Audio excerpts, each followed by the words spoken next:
Good morning. Good morning. Good morning. Good morning. Good morning. Welcome. Good morning. I'm saying, I think, good morning for you for the first time, right? Only good evening to you.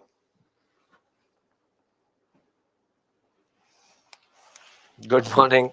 Good morning, Shruti. Yes. We'll wait for 2-3 minutes. Basit, no issues. First 10 minutes, just don't cater to that. After that, it will become relevant.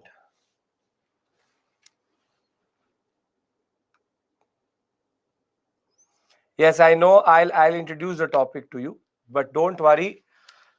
We have just 10 minutes of discussion of the last module. Today, whatever else we do is actually independent of anything else. Today, the agenda is going to we will understand Kashmir. Thereafter, we'll go to Goa, then Pondicherry, and then two very interesting modules. One is called Official Language Controversy, and the last is called Linguistic Reorganization or Reorganization of States. A lot of questions come out of reorganization of states. As it is, last year also there was a question. And we don't have to again get caught up into the states itself, but you have to understand the larger processes. So it's a interesting day. Language is going to be the issue today, linguistic politics, and that again still remains relevant in the Indian context till today. So we'll discuss that. Good morning. Good morning.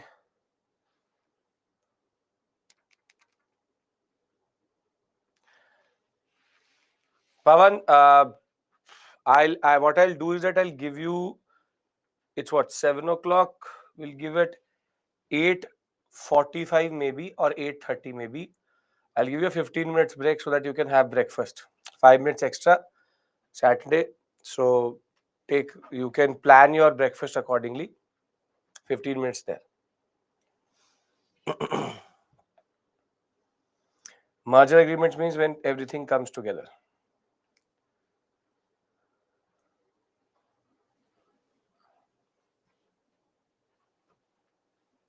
So after it's still 10:30. So we'll see in between.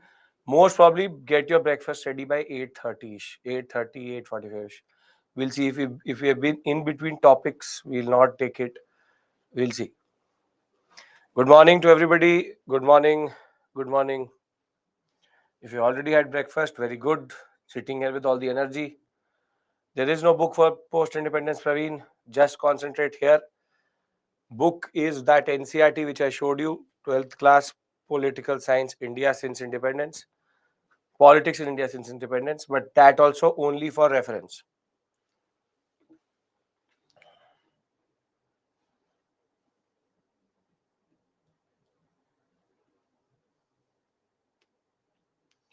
Good morning. Good morning.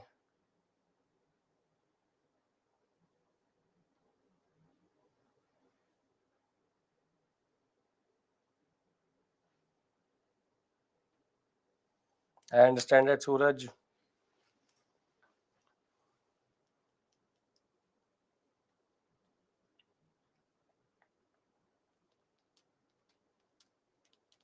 We'll wait for 1 more minute and then we'll begin.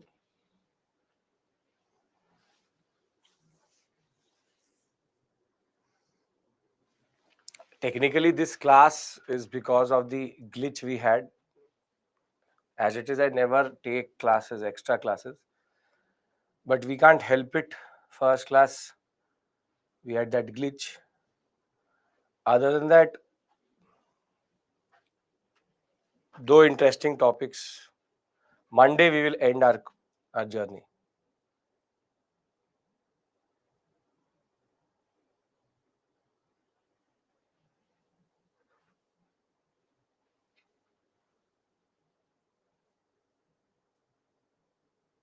No, Shruti, you don't have to take anything within your online classes. PTS and MTS is already inbuilt. Don't have to do anything for that. The prelims test series, main test series of ours is already part of your course when you buy the course. So don't have to do anything. Good morning. Good morning. Geography class is going to start on Tuesday. I'm waiting for everybody joining. Prashant, people are trickling in, so we'll start in the next 1 minute. Okay. For anybody who was not there yesterday, what we discussed yesterday basically were 4 challenges which India faced as soon as we got independence. We had 4 challenges to be tackled. The first is basically the partition and the humanitarian crisis. Humanitarian crisis.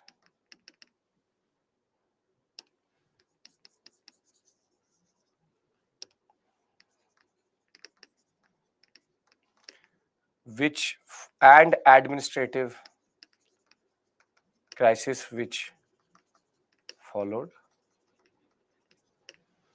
Thereafter, we talked about economic crisis, that we had an economy which was again in tatters, economic crisis.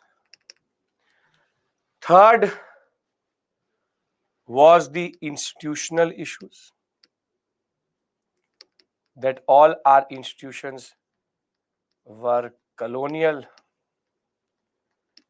not geared for democracy. And the biggest issue which we saw, and that is what we were discussing, 565 princely states and their integration. This is called the integration of princely states into India. And we saw that basically the British had created this whole constellation of princely states along with British India. And independence was only given to British India, not to princely states. And the princely states had basically 3 options: either to join India, or to join Pakistan, or to remain independent.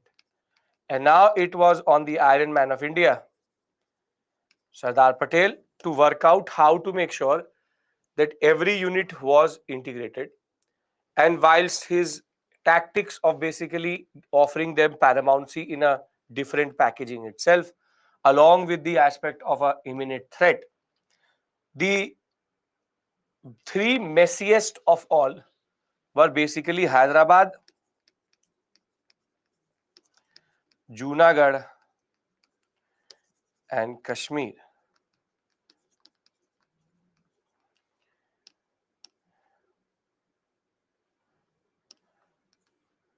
Jammu and Kashmir. Jodhpur is an interesting story, but it needed a little bit of ingenuity. Junagadh, basically, the ruler wanted to be part of Pakistan. People rebelled. And thereafter, Indian army was sent when the Diwan asked for it.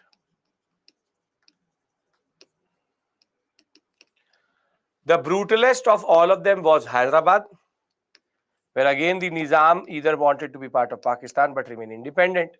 Here again people rebelled, and thereafter there were the Razakars who technically started to rain down terror on the people itself, and Patel could not tolerate the people getting killed because they wanted to be part of India, and again army action. Here it is technically what is called as referendum or plebiscite,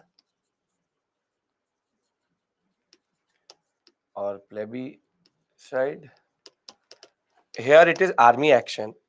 And now what is technically left for today is the case study of Kashmir. That what happened in Kashmir. So if you understand the basic point that India had no choice but to be very, very ingenuity driven use their mind with regards to how they integrated these states. Now, what is left is Jammu and Kashmir. People played a very important role. That is true. People played an important role in Travancore. People played an important role in Hyderabad. People played an important role in Junagadh. People played an important role in most of these princely states because the people want to be the part of India, the Democratic Republic of India, and not be part of these princely states, which were just a reminiscence of the past. So if we are clear about the basic strategy and if you can understand and make sense of what is the strategy which Patel is following, then we talk about the concept of Kashmir, which I gave you an overview about, but I will discuss that again today. Yes, everyone's ready. Everybody is comfortable. Don't have to worry. We will go slow today. And more than that, just to give you a taste, I have this with me, which is that what are the keywords. We will discuss answer writing. Once we've covered a certain part of the class, I'll talk about how these words are different to each other and how they are. So I have this with me. This was an agenda for a lot of you, and we will discuss how about answer writing in that sense, right? So this is there. Don't have to worry in any way or form. We'll have a discussion. We'll have a discussion to do what with these words. Now, third challenge is that all Racha, the fact is of the matter is all institutions were colonial. They were not geared for democratic experience, but rather they were actually based on the concept of exploitation. So that is the problem. Yeah, so I told you that the words which are used in the examination, I will discuss them with you and I will discuss with you. Now, let's talk about Jammu and Kashmir. Sorry. Let's talk about Jammu and Kashmir. And when we talk about Jammu and Kashmir, it's a curious case. It's a curious case wherein the ruler is Hari Singh. It's a Hindu ruler, and 60 to 70% of the population, sometimes 75%, is Muslim population.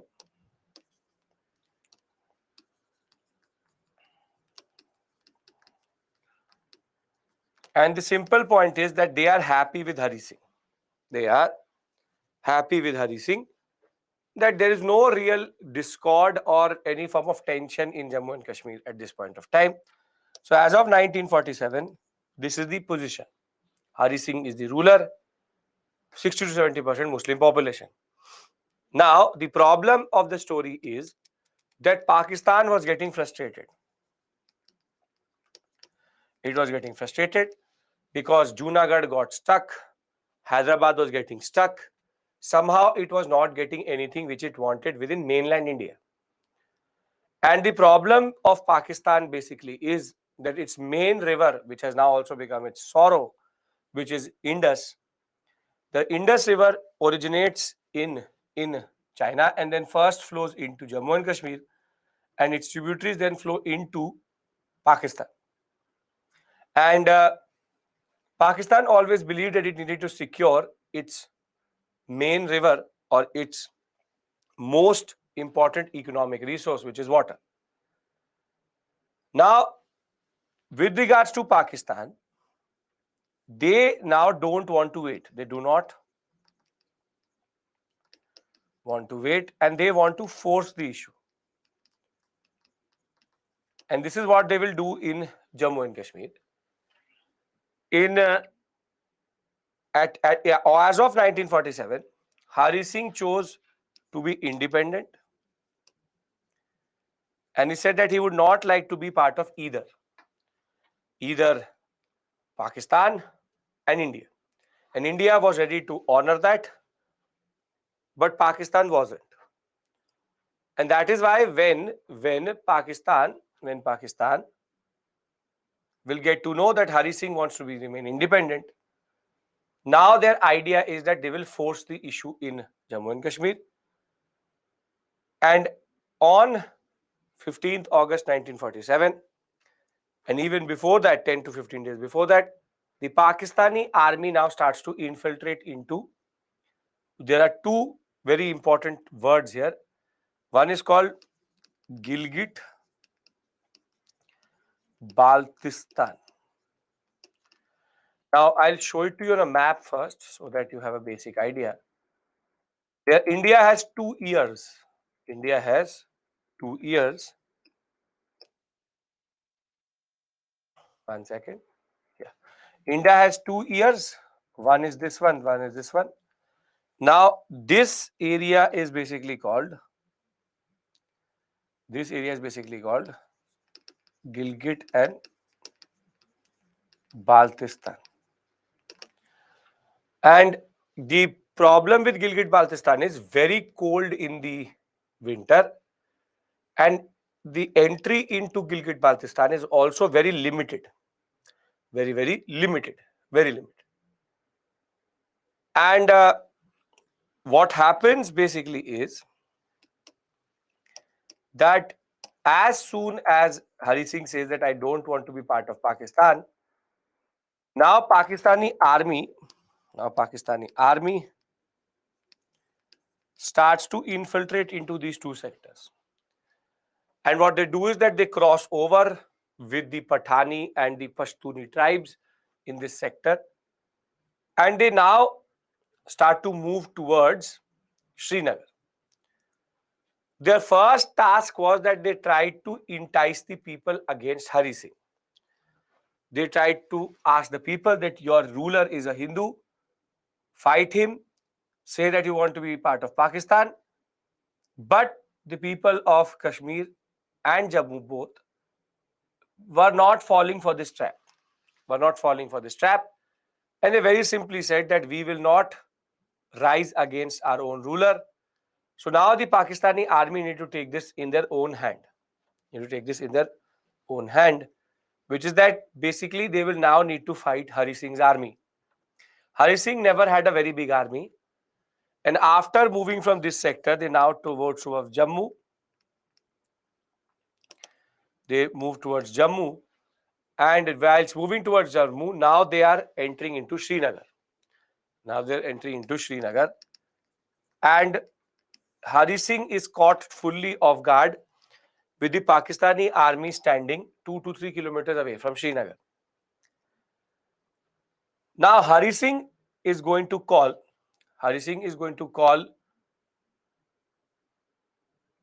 Patel, and he will say that though I did not sign the instrument of accession, you honored my wish.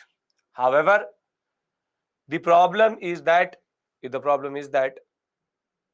Pakistan has now reached very close to Srinagar, and I need India's help.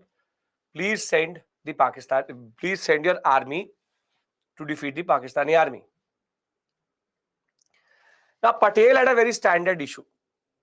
Patel said that if we send our army today and you are technically an international territory, then on an international level we lose face, because then what is the difference between me or we and Pakistan? Because if they have infiltrated illegally, we have also infiltrated illegally. So I cannot help you. As it is, I told you, my intelligence told you that Pakistan was uneasy.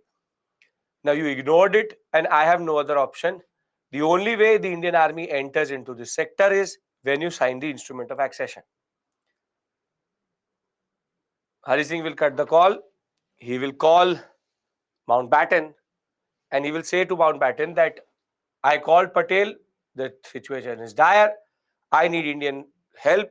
He is saying that I need to sign the instrument of accession. What is the solution to this issue? Mountbatten will say that Patel is totally right. According to international law, he can't send an army into your territory. Pakistan is doing it illegally. However, India would not do it. You only have the option to sign the instrument of accession. And it is in this context that Jammu and Kashmir, as a princely state, joined India via the instrument of accession. And as soon as he signed the instrument of accession, close to 100 planes were ready to take the Indian army to Srinagar. Airdropped into Srinagar, now we start to push back the Pakistanis. But as much as we are able to push back throughout the Jammu sector, The problem is, as soon as we reach the Gilgit-Baltistan sector, it becomes extremely cold. With the winters of Kashmir, there was no way that the army could fight either side. Air support was not possible.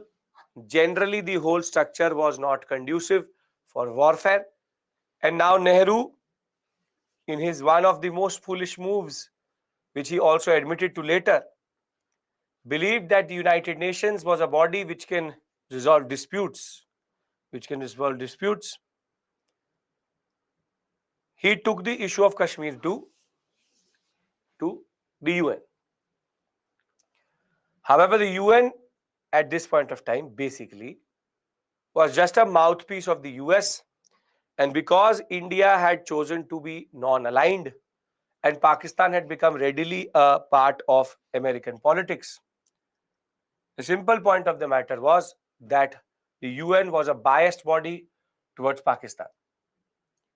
Now the ceasefire line is going to be signed, a ceasefire is going to happen, and therein comes the concept of LOC, the line of control.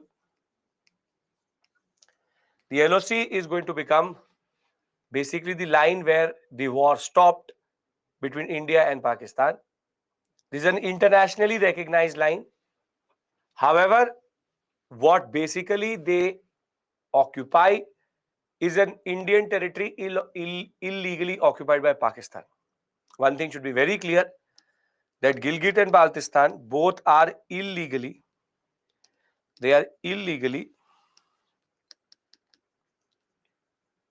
occupied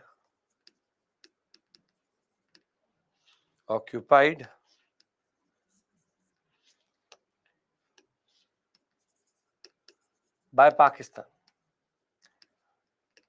LAC is with China. That's a separate issue altogether tomorrow. Now the problem in this story is that between 1947 and 1950, the UN just did a drama over Pakistan, just did a drama over Kashmir. And in 1951, it gave a resolution, which is called the UN Resolution on Kashmir. However, the problem is that people criticize that India had never or has never applied the UN resolution on Kashmir. But there's a very specific wording which is there in the UN resolution. The solution which was given by UN in 1951 was that Pakistan should withdraw its army from the Pakistan occupied Kashmir,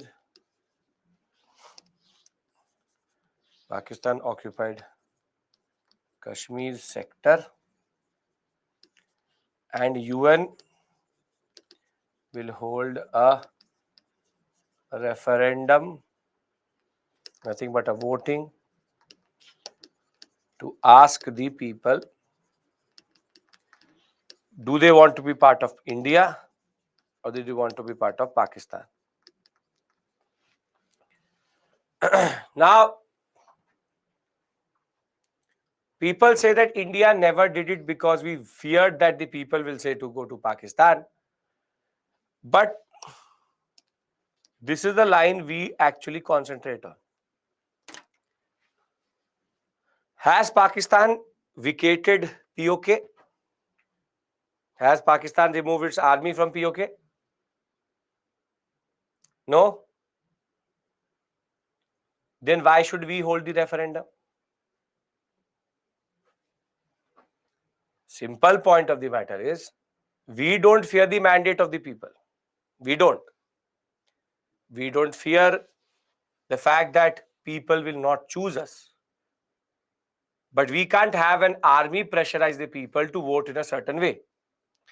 The UN resolution has two parts. First part, second part. If Pakistan will never honor the first part, why should we honor the second part? And basically, Kashmir has been, will be, and is a part of India which Pakistan illegally occupies. We have never ever feared the mandate of the people because we know that democracy wins over military rule. But the basic point of the matter is that the UN resolution on Kashmir was just dirty politics of the West. It was all just dirty politics of the West. Because if they had to find a genuine solution to this issue, then they would have actually genuinely given a standard concept. We hold the instrument of accession. We have the document with us.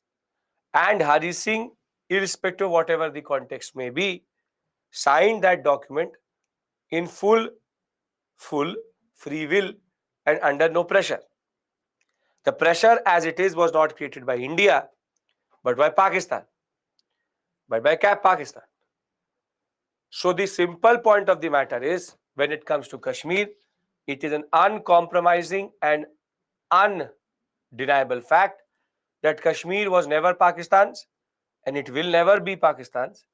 And the basic point of the matter is, Gilgit-Baltistan is what the British, what the Pakistanis basically occupy illegally.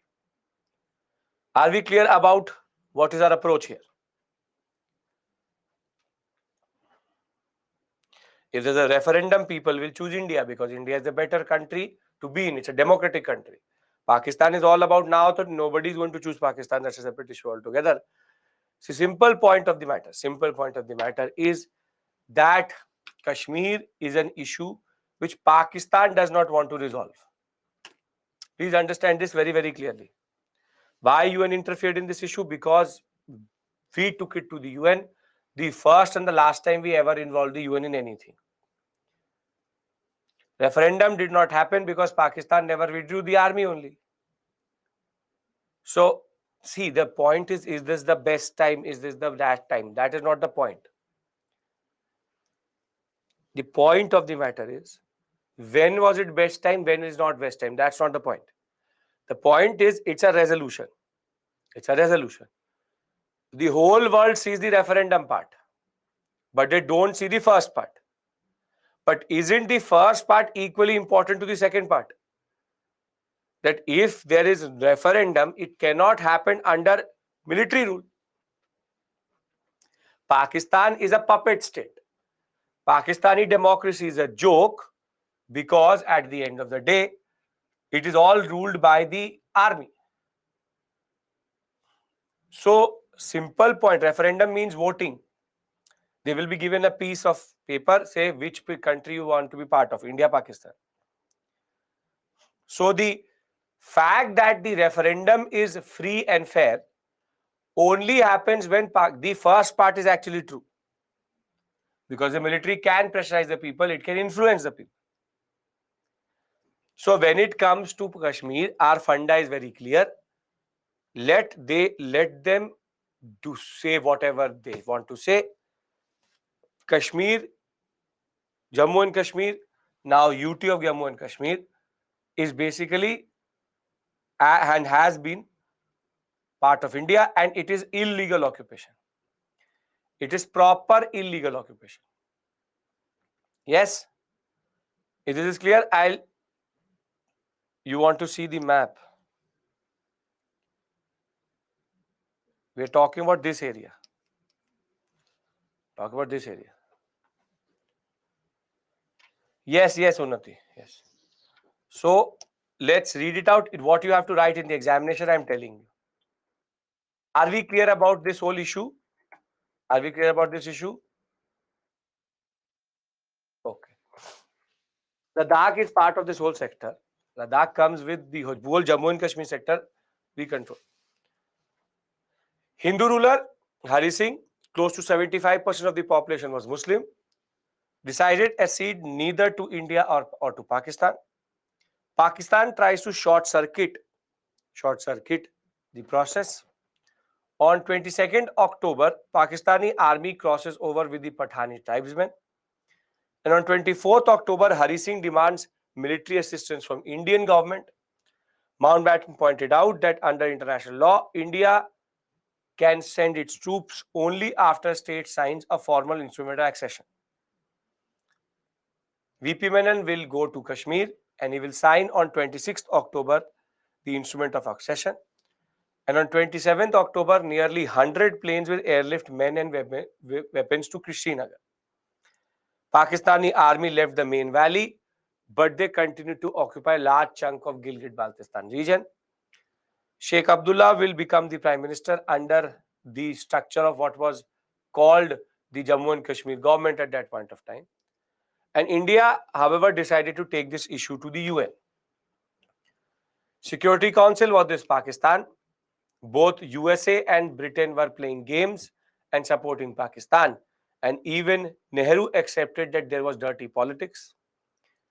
Finally, after a Security Council resolution, there was a ceasefire on 1st January 1948, and India and Pakistan now hold what is called the LOC, the line of control. In 1951, UN passed a resolution for the referendum under UN supervision after Pakistan has withdrawn its troops. The resolution remains ineffective because Pakistan never withdrew its troops from what it calls Azad Kashmir, but technically not the right word. It is Pakistan occupied Kashmir. It has never been Azad Kashmir. It has never will be Azad Kashmir. It has always been the Pakistan occupied Kashmir. That is why it's called POK. So simple point of the matter, Kashmir has been, will be, and is a part of India. Can't we remove Pakistan from POK? Then it would mean more war, proper war it would mean. Gilgit and Baltistan is our territory. Jay, there should be no doubt. It is our territory, but under illegal occupation by Pakistan. Yashovarman, there is no basic recognition of the UN. UN calls it a disputed territory, but technically it isn't. It is part of the Indian map, very clearly. POK as of right now is Indian territory occupied by Pakistan. Pakistan technically has not full control also. It is just that it is one territory which somehow the LOC does not allow us to go forward to.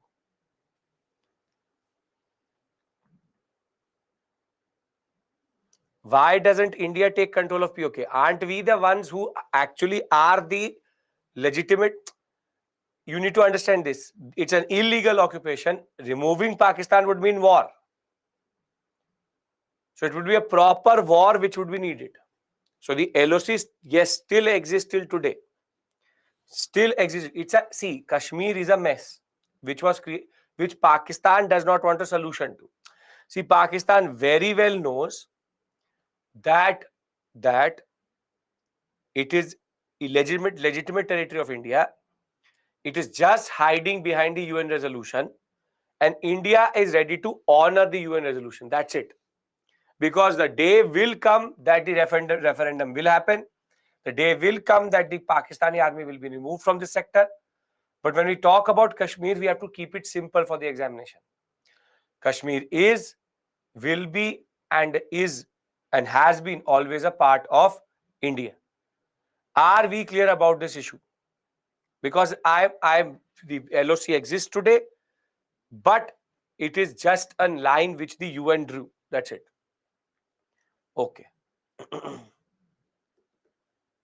See, Pakistani politics is based on Kashmir. They cannot fight on anything else. So that is the basic point. Their obsession with Kashmir has led to them to this path. That's the basic point. Sachin, UN is not a very innocent body. The UN is equally a bad body. It's a body which is biased. It is biased towards the US, and we'll talk about that. Yes, Vijay. Yes. Yes, if Pakistan is ready to withdraw the army, we are ready to take the voting. Don't you get it? Pakistan will never withdraw the army.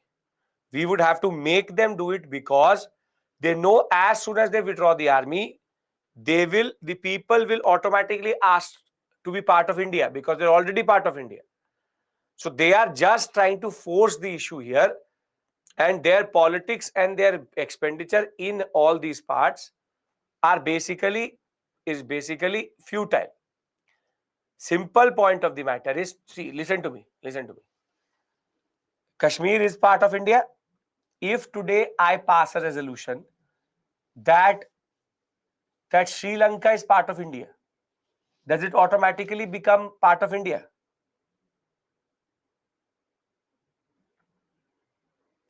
If our parliament says that Sri Lanka is part of India, does it make Sri Lanka part of India? Obviously not. So the Pakistanis can say whatever they want to say. They are just doing random drama over Kashmir. See, simple. See, listen to me. There is a solution, but there needs to be cooperation. But there's no cooperation. The only solution as of right now is Pakistan wants a war, which we don't want because it is already our territory. So let Pakistan prove that it is their territory. It has always been a part of our country. So why fight over it when it is a part of our country? The UN resolution, as it is, basically is as of right now not applied because of the first part. Can we move to Goa and Puducherry? The polity aspect of this, as it is, you will do in polity, which is 35A. All of that is now technically futile because 370 does not exist, 35A does not exist. But you will do it in polity, the whole concept of the special status which was given to Jammu and Kashmir. Now, technically, it's a UT with legislation and without legislation. That is the basic point, Prashantu. That when Hari Singh signed the accession, why did the UN not respect it? Because the UN was pro-Pakistan. That's the basic point. Okay. Now, when we talk about India, we are ending the now. Can I give you a question, and you see whatever question can come? Basically, they not ask you a solution for Kashmir. UPSC will not ask you a solution for Kashmir. Let me ask you a question with regards to this whole area.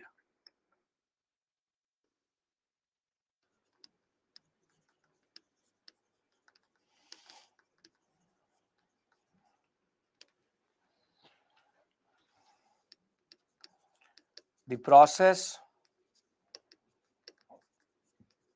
of integration of princely states into India was a carefully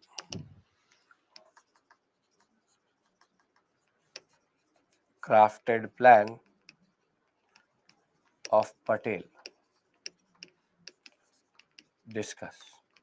Can you discuss the strategies, the considerations of Sardar Patel? Again, Pranay, they will know not, see, can't expect you. You go inside the interview and then they say, okay, tell us the solution for Kashmir. There is no, in UPSC interviews, they don't steer it like this. They know there's no answer to this. Your answer to this question, what about Kashmir? Now listen to me. What about Kashmir? Is that, sir, it has always been, is, and will be a part of India. And Pakistan wants a war over its illegal occupation. We are ready to honor the UN resolution if Pakistan is ready to withdraw its army. Can you say this much? Because we don't fear the mandate of the people, Pakistan should. Now you have the answer for the interview also? Yes? Okay. Unnati, they can do whatever they want to say. Pakistan can say they have Afghanistan also. They can say they have now America also. Just passing resolution in parliament does not make any sense. As I said, if today I say that Britain is part of India, the parliament, there's a bill which is passed that Britain is now an extension of India. It has no legal force. Same way, Pakistan can do whatever it wants to do. This, you need to understand this point. In this question, what you need to do is, you have to tell the examiner What was the basic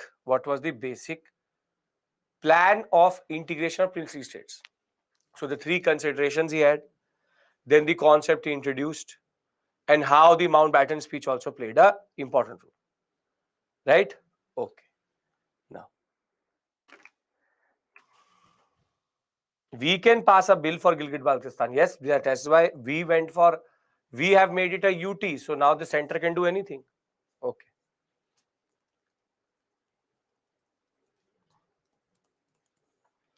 Yeah, we can. You can talk about VP minus rule also.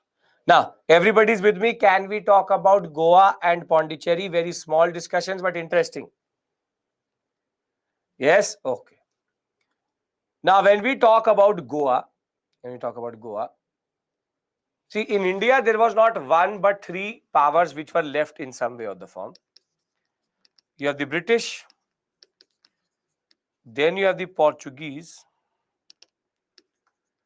and then you have the French. Now, the Portuguese were in Goa, the French were in Puducherry, or what they used to call Pondicherry.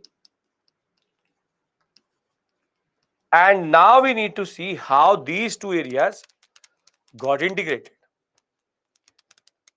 Now, Goa was a little bit of a messy issue because the Portuguese had a very hard line on Goa.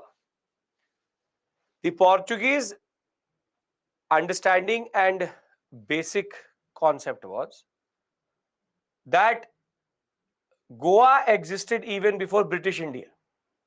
And that is true. 1529, 1510, the Portuguese already had control over Goa. So when in 1947 India did get independence, India did approach the Portuguese government that Goa is a part of India and we would like you to transfer Goa to India. The Portuguese government said that we existed in Goa even before the British did. And basically, your Government of India acts and all these rules don't apply to us. Goa is a part of the Portuguese metropole or Portuguese empire. And at this point of time, Goans were also a little bit, a section of the Goans were also a little bit happy in the sense that they thought that they would get full citizenship of Europe, technically the EU, by being an extension of the Portuguese. They were technically getting citizenship of a European country. So a section within Goa was happy that the Portuguese were not giving up Goa to India.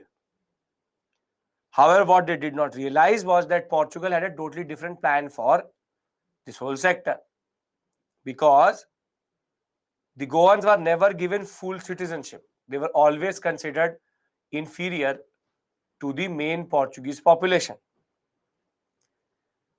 And now the point is very simple. That India did create a lot of pressure. So the first thing is that as soon as Portugal will say that we will not be a part of this whole process, or Goa will not become a part of India, India as it is stopped all diplomatic relationship between Portugal and India. So they said that if this is the case, we don't want to have diplomatic relationship with a country which still believes in colonialism. Then, over a period of time, the Goans were trading with India and they were prospering, and Portugal was getting the money out of that trade. So India was then, as soon as there was a movement which starts within Goa which said that we want to be part of India, India will introduce what are called economic sanctions, which is that it was now technically not allowed that Maharashtra could trade with Goa, or Goa could not trade with India, and there's an economic blockade which is created, all to create pressure But the turning point comes in the 1950s, 54 period, when there's a band of 2 to 3,000 people who were protesting against the illegal occupation, and they wanted to cross over to the border from Maharashtra to Goa in solidarity with the movement which was inside Goa, and the police will then shoot on them. And 32 people will be shot. 32 people will be shot. And basically, this will lead to either more bitterness in this relationship, and India will then even withdraw the Indian High Commissioner in Goa and in Portugal both. But the way India now saw it was that the Goan integration or liberation was only going to happen via military action. And the biggest turning point is going to be that when there is a people's movement in Daman and Diu will get liberated because of people's rebellion. But in Goa, the Portuguese were very heavy-handed. The people started to realize that Portugal is only discriminating against them. People were starting to realize that the Goans were not given full rights. So now the movement starts to intensify. And when a ship which was crossing over from Indian territory is going to be shot at, when the Portuguese are going to shoot a ship on the Kerala coast, then India will say enough is enough. And India will thereafter create immense pressure, and via Operation Vijay in 1961, India will liberate Goa. And Goa will become the part of India in 1961. So it is quite late, close to 20 years after independence, and all because of the attitude of the Portuguese. So when we talk about Goa, 1950, the government started to create pressure on the Portuguese via diplomacy, negotiation for the independence of Goa. No, it is not a part of Portuguese today, it is part of India. However, Portugal refused, saying that Goa and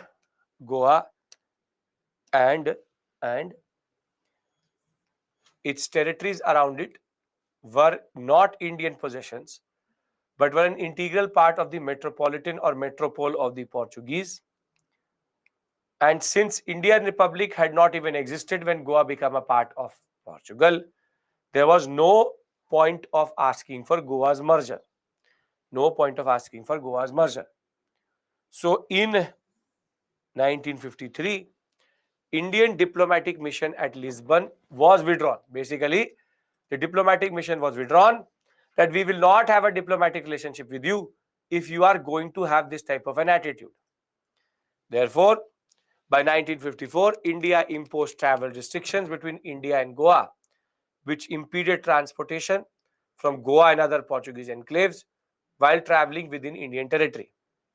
Now, economic blockades were also created, but the first turning point is going to come in 1955, when 3,000 unarmed Indian civilians tried to enter Goa, but they were rebuffed or technically shot at by the Portuguese police, and 30 people were killed. And that year, the Indian Council Office, which is the Indian High Commissioner's office in Goa, was shut down. There was huge outcry amongst the Indian people against Portuguese continuance in Goa. And by this time, India was seriously contemplating military action against Portuguese presence in Goa. And that is a basic point. They had now fully created an understanding that simply India can only liberate Goa. It cannot do it through diplomatic means. And once, even before that, when Dagdar and Nagar Haveli and Daman and Diu will get liberated because of people's action, which is the United Front of the Goans, Azad Gomantak Dal, and the National Movement Liberation Organization. These organizations which existed in other Portuguese enclaves, when they were able to persuade India to annex this territory? It is in November of 1961 when a passenger boat plying between the Anedive Islands held by Portugal and Kochi was fired upon by the Portuguese, that India will go in 1961, late 1961, for what is called Operation Vijay, and Goa is going to become part of India in 1961. Goan story is clear. Again, we don't expect a question on Goa and on Pondicherry, but still I'm telling you the basic story. Are we clear about Goa? There's nothing here. Please remember, facts don't matter.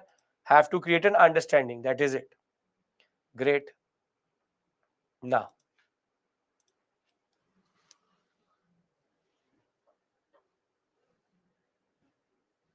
Aman, that's a separate issue altogether, because this is a very small sector. That is a very big sector. A very difficult terrain to fight in also. Okay. What India did in Operation Vijay, that basically on in 1961 they contemplated first creating proper blockade, then the navy got involved. Portugal was asked to surrender because of its attack on Indian territory in a way, and there's a small skirmish which happens, which ends with, as it is, people were already desperate to become part of India. Now Pondicherry is not a very messy story, but is an interesting one.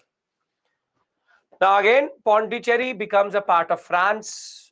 India asks for Pondicherry, Yanam, Mahe, Karikal, the whole sector of the French, and India was very clear about the issue with Pondicherry. That again, it is French territory. It is French territory, and it needs to become a part of India. But the problem was that France again did not want to give Pondicherry to India, and as much as that, the people also wanted to be part of France. This is a standard feature which is there in Goa and in Pondicherry, that they are first initially excited that they will become a part of a European nation and not the part of India. However, the problem here again is that France is going to start to do things which is not going to make the people very happy. But the Constituent Assembly actually sent a person to negotiate with France, which is Jerome D'Souza.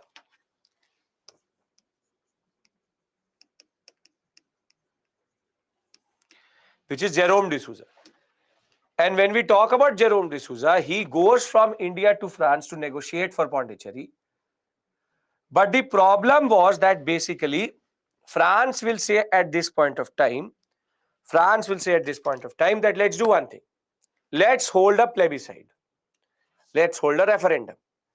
That would give legal basis to our existence in India. Now you tell me one thing. In 1947, if there's a plebiscite which is going to happen, will it be pro-India or anti-India? Or will it say that we want to be part of India or we want to be part of France? Very good. Basically, now there's an illusion in their mind that basically that we are going to be part of France, A major chunk of the people would be like, why be part of India when you become part of France?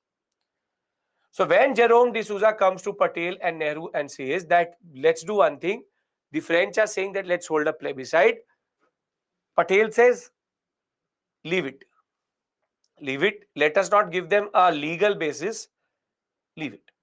Let these people enjoy being part of France, and they will automatically start to realize what is the importance of being in a democratic country.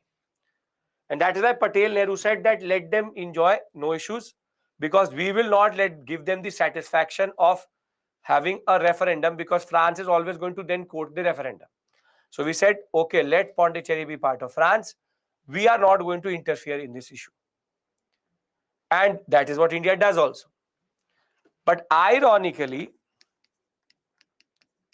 By 1954, there was a movement which started in Pondicherry as it is, standard story as Goa and in Pondicherry, that the people started to basically realize that there is no point staying with France because France is not giving us all the rights. There, we are not considered EU citizens. We are considered a second substandard type of citizenship. And in Pondicherry, India did not do anything. In Pondicherry, what happens is there were local self-governments. Local self-governments. Think of them like panchayats. And these panchayats basically are called communes. That's a French word for panchayat.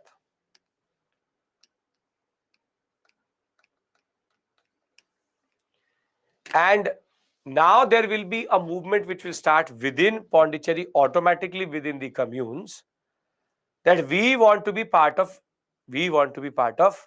India. And this issue will become so big that they will automatically hold a referendum within themselves.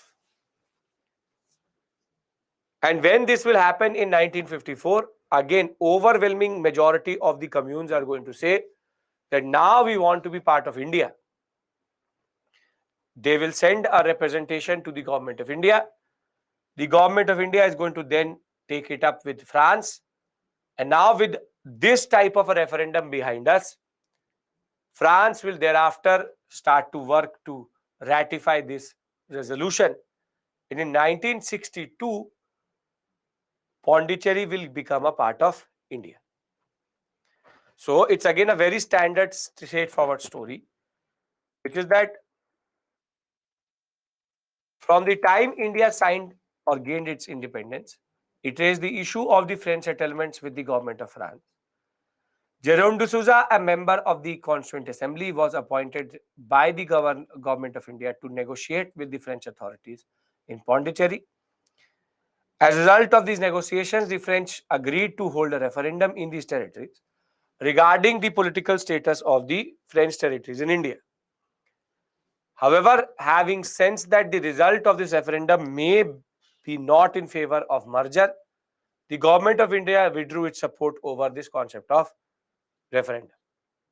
Now, parallelly, there was a movement which starts to develop within the territories of Pondicherry, which is to integrate with India. A momentous event in the freedom movement of Pondicherry or Puducherry occurred on 18th March 1954, when the members of the Executive Council and the mayors of Pondicherry and 7 adjoining communes proclaimed their decision to merge with India without a referendum. 5 days later,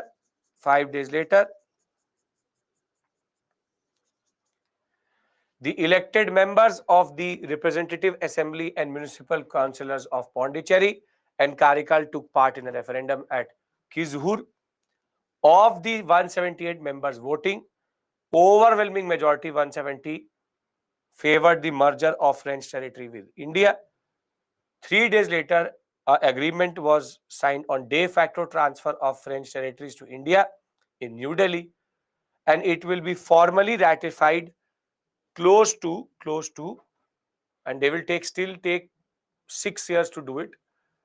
It will formally be ratified in May of 1962. Therefore, Pondicherry becoming a part of India in not even 8 years. Basically, by 1962, Puducherry was part, and 61, go ahead, become a part. Clear, everybody? Is this section clear? Integration of princely states. So we have technically covered this, and this. Now we need to talk about this, which is module number 2. Anyone has any issue in this whole discussion? As I said, these stories really don't matter. Only for your reference, have to just understand the concept here, which is the how India integrated these states. You don't have to actually delve into anything. Just need to know the larger concept here, which is the concept of princely state reintegration. Is it a messy event? Yes, it is a messy event. Was it very, very difficult? Yes, was difficult. And basically between 1947 and 1962, India was still integrating and adding parts to the Indian concept, right? So if this is clear, I can do two things. I can go to language, or I can discuss the answer writing aspect. What do you want me to do? I've already taught Junagadh and Hyderabad yesterday, Anand. Language? Perfect. So we can do that in the end. We can do that in the end. Okay. You want a plebiscite? Okay, I'll hold a plebiscite. I do not fear the mandate of the people. A means answer writing, B means language. We can do this, no issues.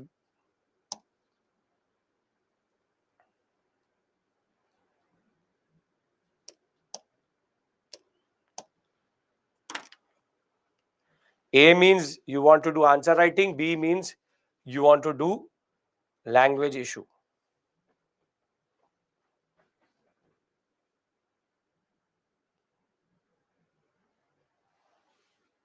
Well, the B's have it by a very small margin, but they have it.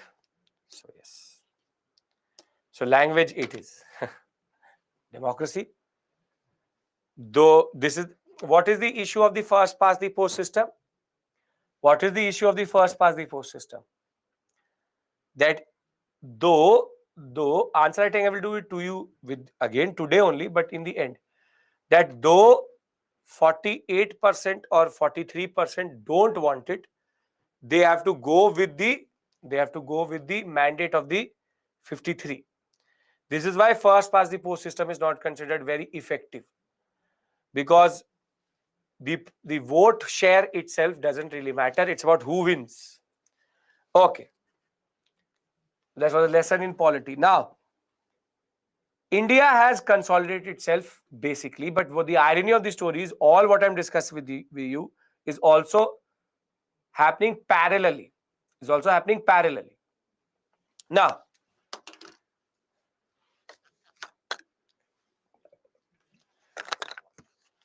the problem with proportional representation is that it is very, very difficult to understand. And if you don't have in multi-party system, proportional representation only leads to very, very unstable government. Okay. Now we discuss an issue which exists in India till today, which is language. We have to understand this issue via two things: official language controversy and linguistic reorganization, and generally reorganization. Now remember one thing. This theme is very, very important because a lot of questions are raised with regards to this theme. But what is more important is that from time to time, this is the only theme out of which UPSC is asking the question also. Initially, it only used to talk about linguistic reorganization. It's using now the concept of reorganization itself. It's not about linguistic, it's about reorganization. Now, again, today I will do a whole survey of reorganization. For example, how was different states created? But there is something which you will do separately in what is called internal security, which is called insurgency. So, for example, when I'll talk about Nagaland, the Nagaland insurgency or the northeastern insurgency will be covered under internal security. So, I'm not going to double it. But I will tell you what is the context, because in India, there were 3 phases in which reorganization happened, and we are still in one phase right now.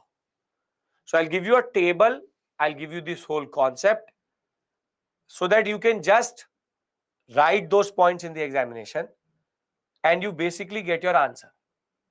But as I said, there are certain issues embedded in it that I am saying is basically internal security, because for that you would have to go into Nagaland politics, understand the greater Nagaland issue, and that needs a little bit of understanding of internal security. So we are not going to touch that, but I'm going to tell you that basically.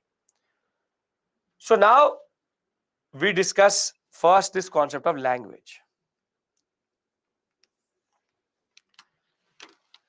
Now, language in India is now I'm starting this theme. We will do this first official language controversy, one of the ones from which now the question can be asked. Now, when we talk about language, language in India is always been an issue. Every 10 kilometers, in India, language pronunciation changes. Every 50 to 60 kilometers, the language becomes a dialect. And thereafter, India is the land of multiple languages. But the problem with language issue is that because it is something close to people, it can both be used and misused to mobilize the people for good or bad things. So linguistic politics in India still remains an issue because there are certain lobbies, there are certain type of politics which tries to use and polarize Indians. And this is the problem with us, that we are always ready to get differentiated. We're always ready to get differentiated. But what I want you to understand is the difference between language and script, because it's something which I will teach you separately also when I will discuss it in ancient. But there's a difference between language and script. I'll give you a very simple example.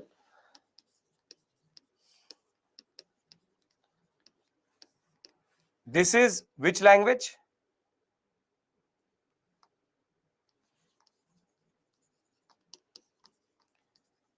But one language can be written in multiple scripts. This is Devanagari.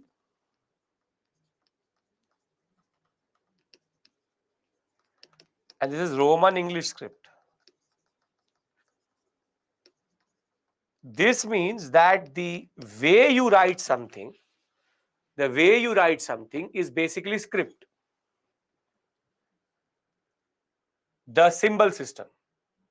Whilst the phonetical system, the voices, the sounds I make to say A, B, C, D is basically language. So one language can be written in multiple scripts. And there's one word again which is called dialect. Dialect. And the dialect is nothing but when a language is in its nascent stage, when there's no script associated with it, or it is not having literature, it is called dialect. So, language in India is not about scripts, it's about what you say, what you understand, and what is the larger concept of who controls which language. Now, I'm discussing the first issue with you, which is the concept of official language. Now, tell me, what is the national language of India?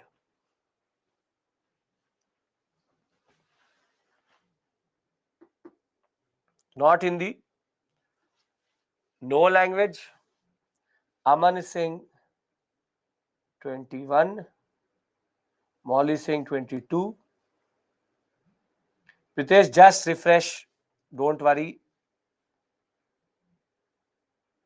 No national language.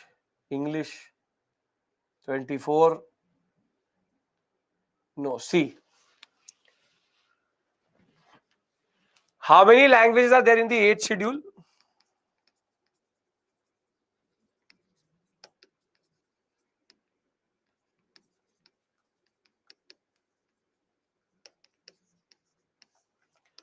All of these languages are national language.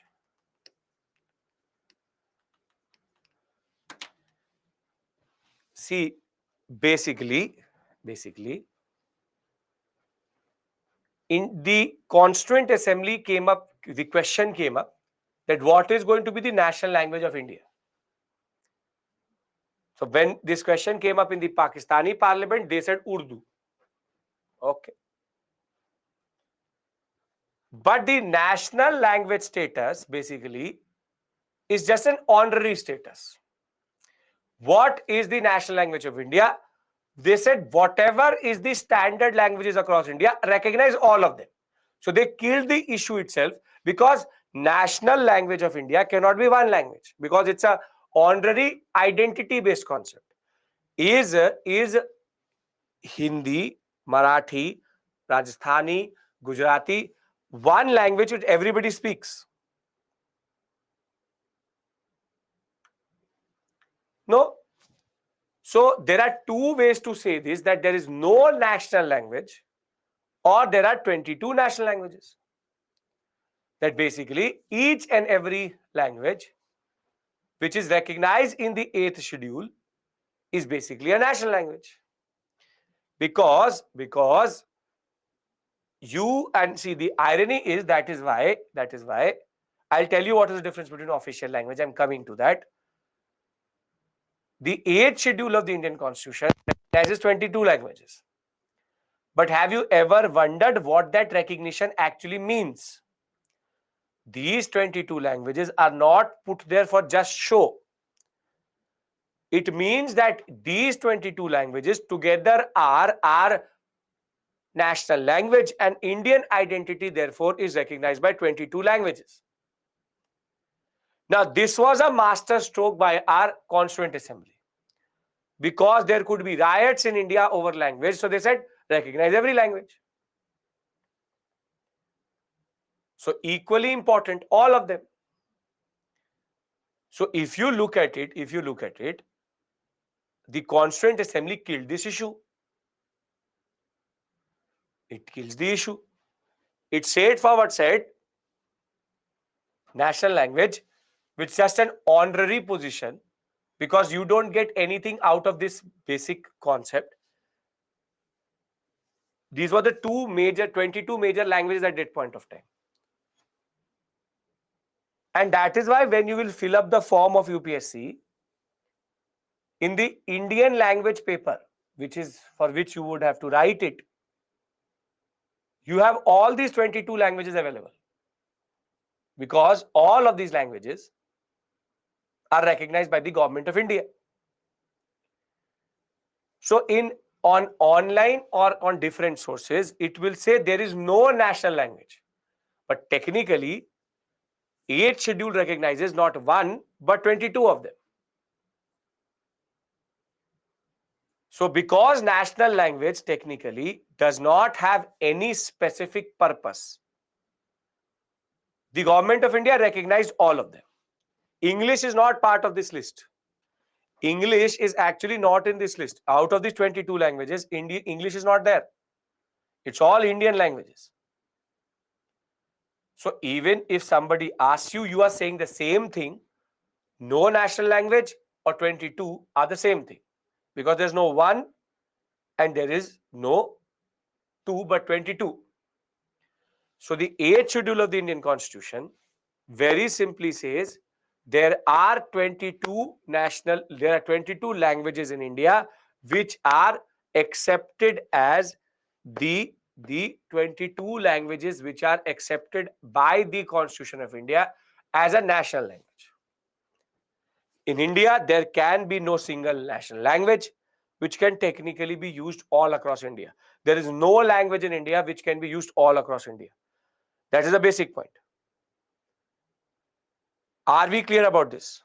You can't obviously give the interview in these 22 languages, obviously, but you can write the examination in any of these 22. Okay. Now comes then, what is then official language?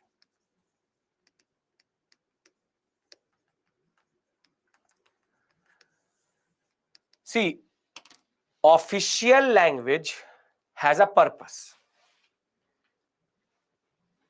Official language is technically administrative language of India.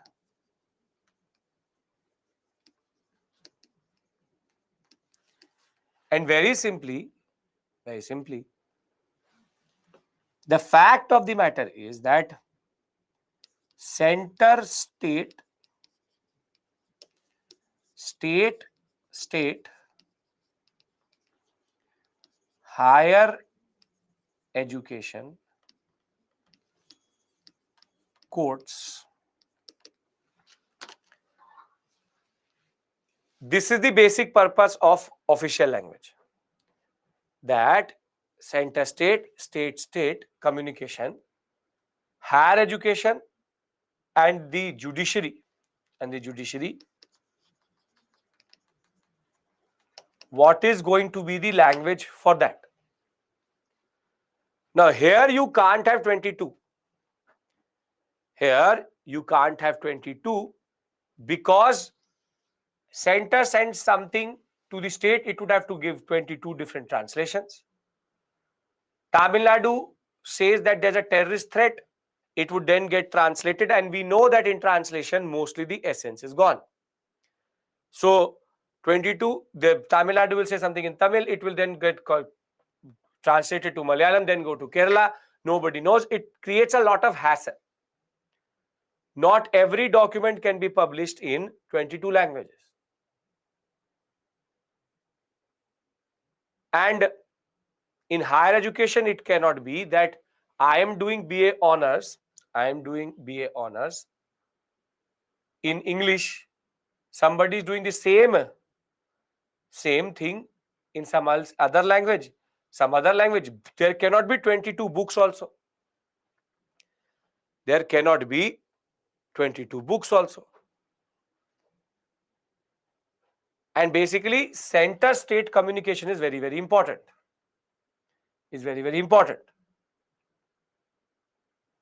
Here it has to be something which is consistent.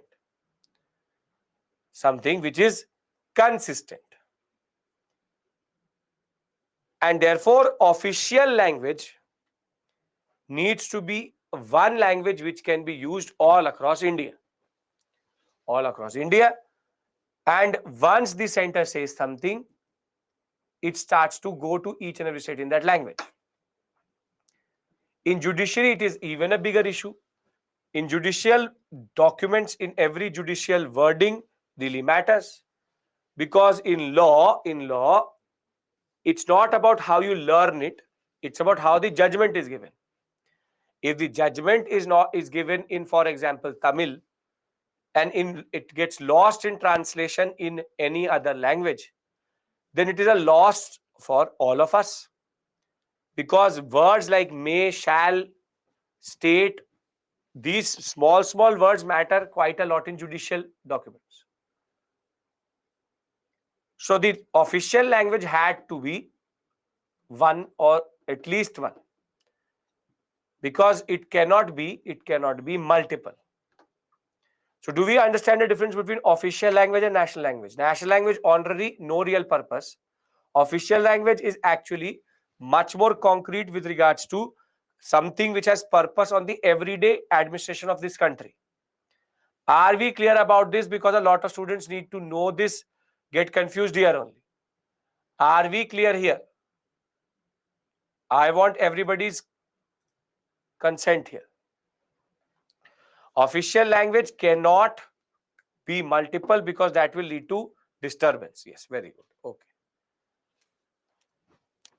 Now, before independence, there was a standard concept that English before independence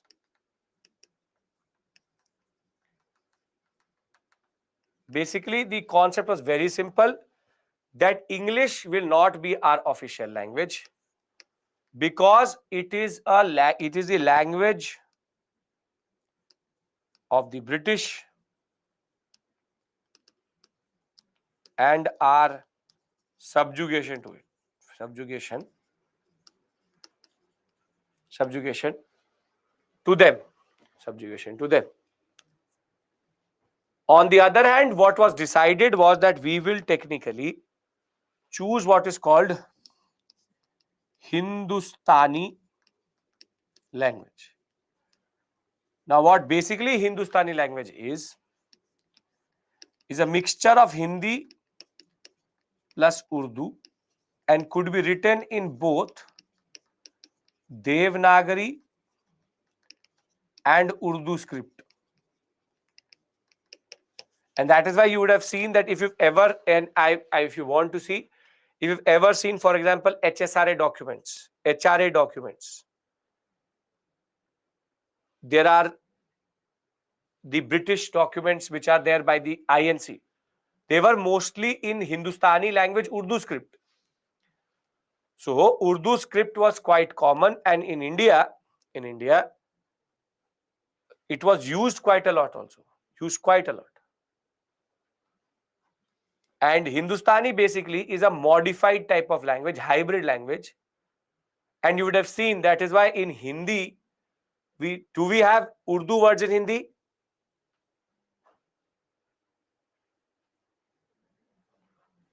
Yes, we do. And that is basically the reminiscence of Hindustani language. Wherever the nukta comes in, that becomes the influence of Urdu on Hindi. Urdu on Hindi. So basically, Hindustani language was going to be considered as the language of Videshi Sab. That was going to be considered as the language of independent India. This was going to be our official language. Nobody wanted to give it to English. It was all about Indian languages. We will discuss Vamsi, don't worry about that. However, as soon as independence happened with partition. And if it happened with partition, Pakistan technically chose Urdu as the language, official and national. I will tell you why English now. Wait, don't worry. It's a story. It's a story. I'll tell you why there is still English, because that is the basic point of this theme. English is the national language, is the official language today. I will discuss that with you. Have to be a little bit patient because it develops in a certain way. So as soon as independence happens with partition. Pakistan chose Urdu as the official language. Now, one thing was very clear, that we were not going to choose Hindustani, because Hindustani includes Urdu, and we were not making the national language of Pakistan our own official language. So Hindustani got rejected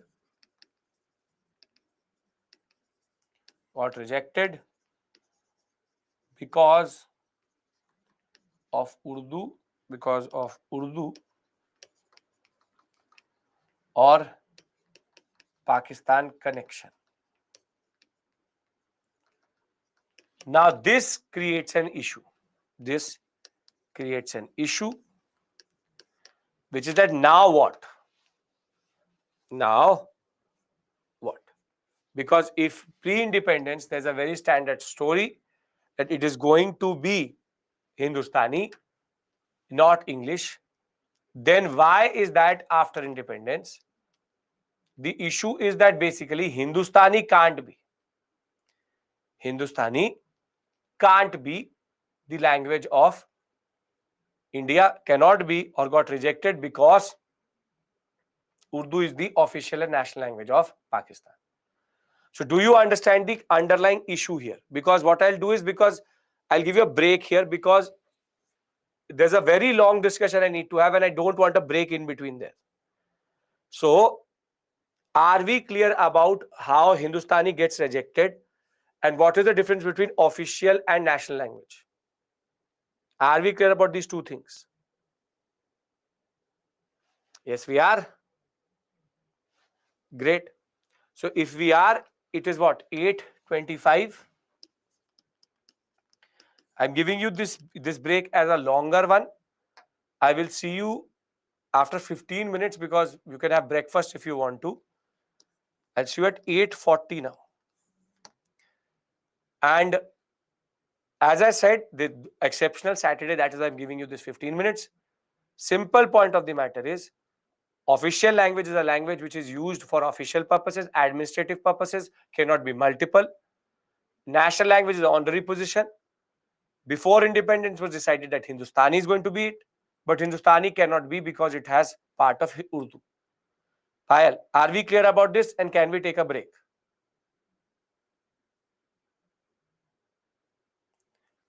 Agagan, in a way, it was still acceptable to the southern sector. We will see what is the south story.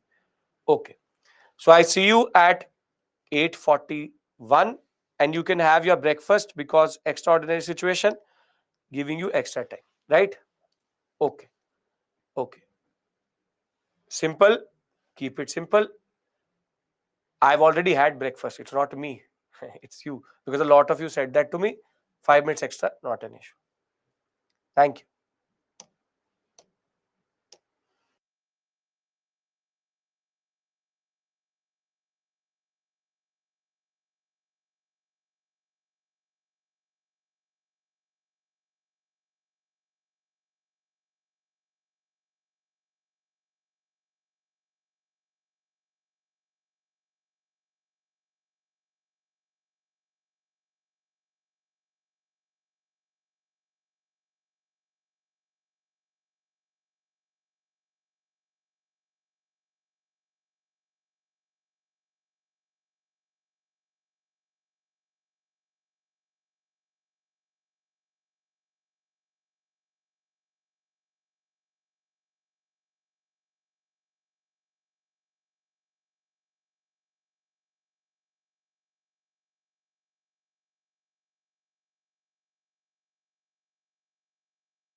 Subarna, I'll tell you that, don't worry. I'll tell you that, don't worry. That is the basic point of this discussion. Okay. Everyone's ready? Breakfast done? Everything done? Okay. Now see, the point here is very simple. What should be our official language? English was rejected before independence. And it was Hindustani. Now when we get independence, Hindustani gets connected to Urdu, therefore gets connected to Pakistan. So now there was a consideration, simple consideration, that let's go with Hindi. Let's go with Hindi.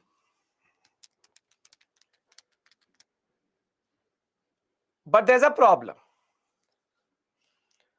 The problem is that firstly, Hindi is not spoken by northeastern India, southern India, and though it can be called as a language of the majority of the people in the north, still Maharashtra, Gujarat, Rajasthan, Bengal don't technically speak, along with Amritsar, don't technically speak Hindi. So they technically don't speak Hindi, but they can understand Hindi. So it's not the best candidate, but it's the only candidate which is available. But what is even more problematic is that Hindi technically, as of 1947, is not fully developed. What do you mean by that? That basically there's no scientific, or what we call as literature for technical education,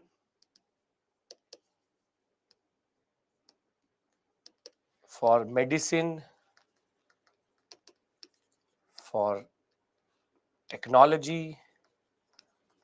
The basic point is Hindi is an underdeveloped language as of 1947, because there is no book which you can read to do engineering.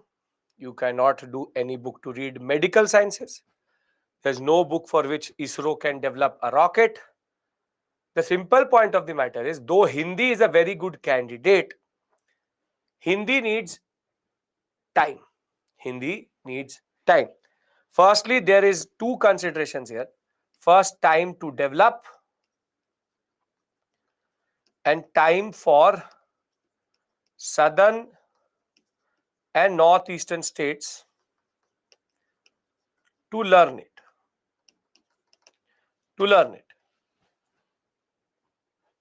Sanskrit cannot be a good, because Sanskrit no one understands. That is the irony. Hindi little bit understands. Sanskrit you speak all across North India, no one will understand. Who will understand Sanskrit?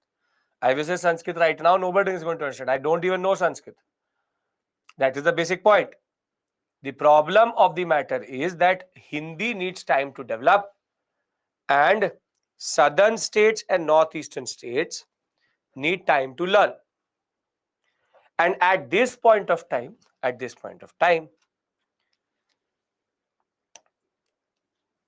southern states and northeastern states were ready to learn.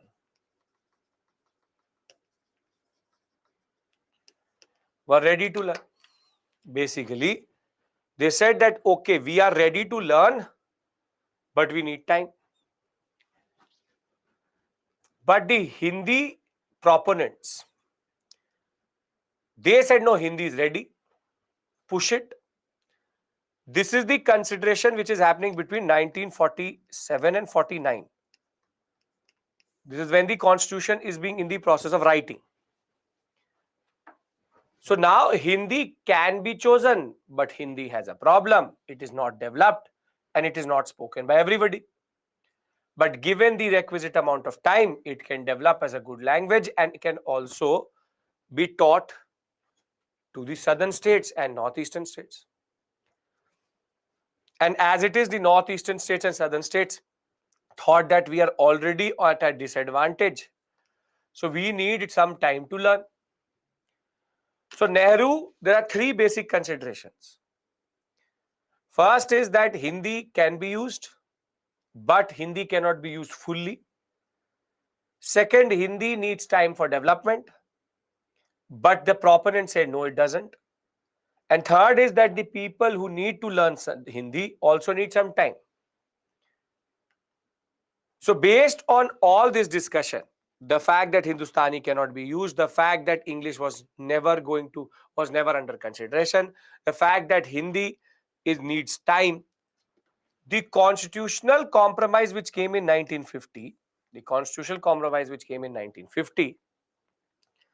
was very simply, the constitution said in 1950 that the official language of India is going to be Hindi, but till 1965, for 15 years, English will continue to be used as an official language. Because English was one language which everybody understood, because the British had used it all across India, what was decided was that till 1965, India will have two, English and Hindi. And after 1965, it is going to become only Hindi. It is only going to become Hindi. This was the point which was seen as a compromise in this concept. However, there's a problem in this story. The problem in this story is that this is not the solution, or what we see today, it is not the solution we see today. So where did Hindi lose its plot? And that I have to discuss with you. See, as of 1950, the simple point is Hindi till 1965 plus English, and thereafter Hindi. That way, Hindi gets time to develop within 15 years. And in 15 years, you can simply make the southern states and the northeastern states also learn. One generation can learn and go forward at least. Everybody has time to learn. So as of right now, this constitutional compromise makes sense. Yes? Does this constitutional compromise make sense? Because it gives both Hindi the time to develop and also uses a language which was already known, which is English. And the southern states can learn also, and the northern states can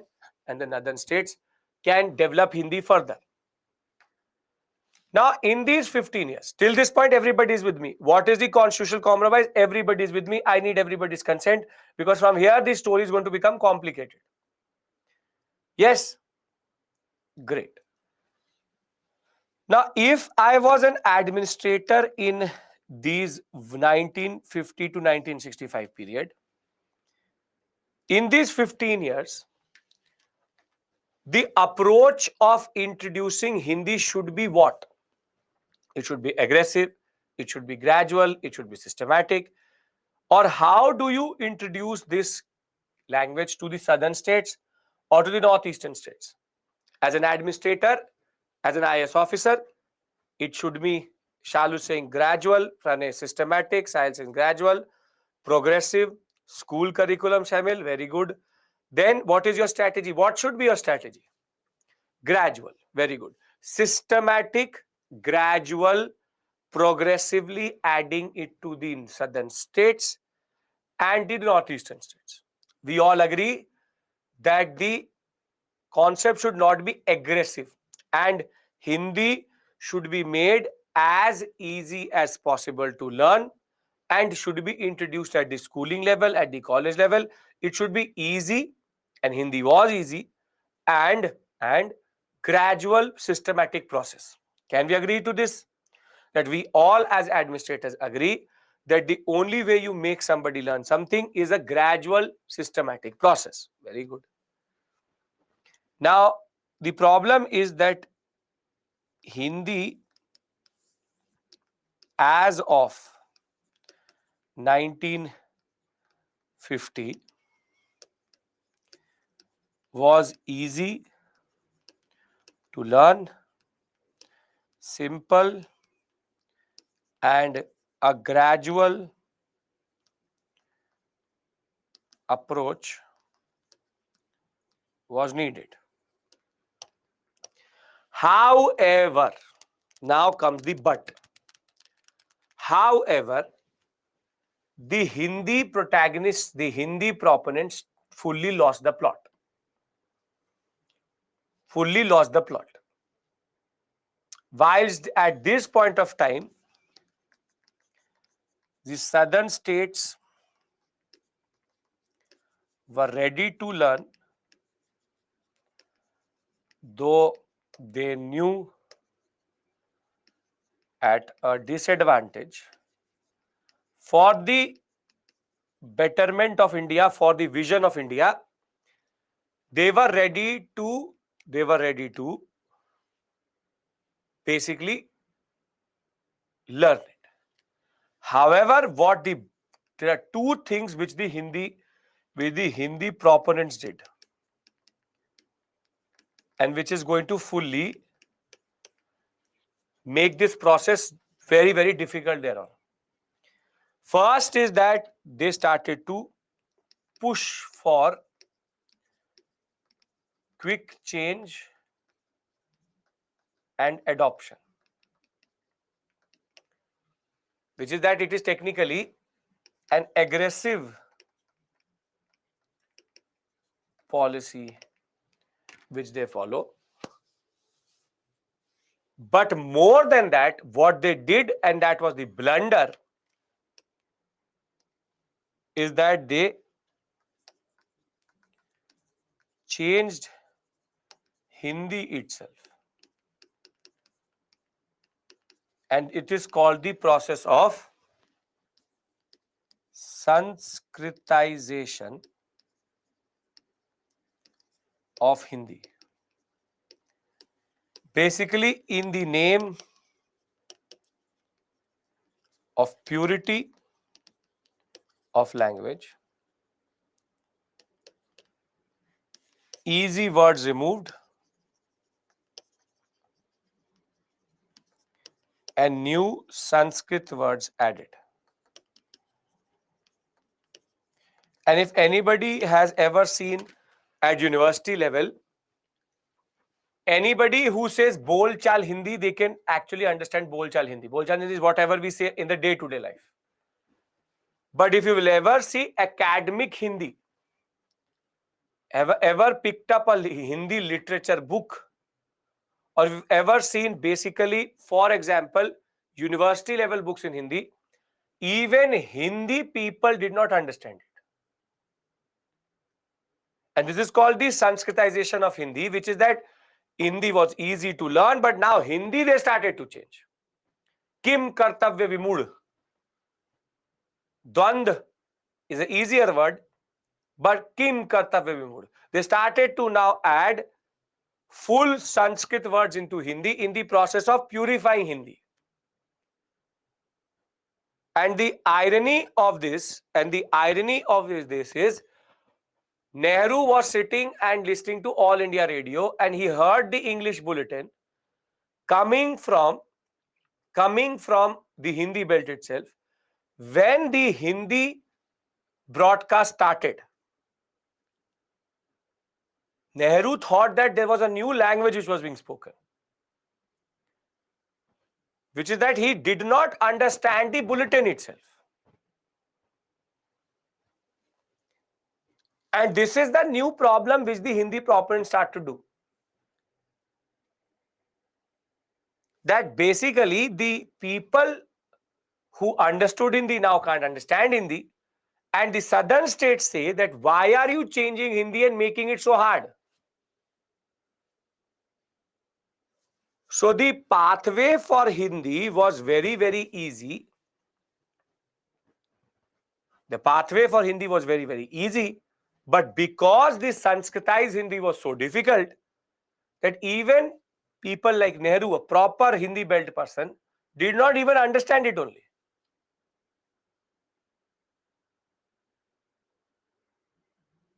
And if this is going to be your approach, will these southern states be ever ready to accept it?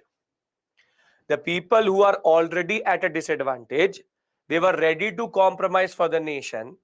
And now you are asking them to technically shove it down their throat. And if not that, the biggest proper point is the Hindi proponents shot themselves in the arm. They actually took the gun and shot themselves in the foot, because by making Sanskrit as or Sanskritized Hindi, and I'm actually not in any way underestimating or underplaying this aspect. If you really want to ever read proper Hindi, just write Hindi literature. Hindi literature books are very, very difficult. Proper Hindi belt person, a Panch person, I can guarantee that even if you've done Sanskrit at school level, you will struggle to actually even follow it. It is that much level of difficulty. And now the whole concept is that this is going to mess up the process. Because by 1955-56, it was becoming evident that the Hindi proponents had lost the plot.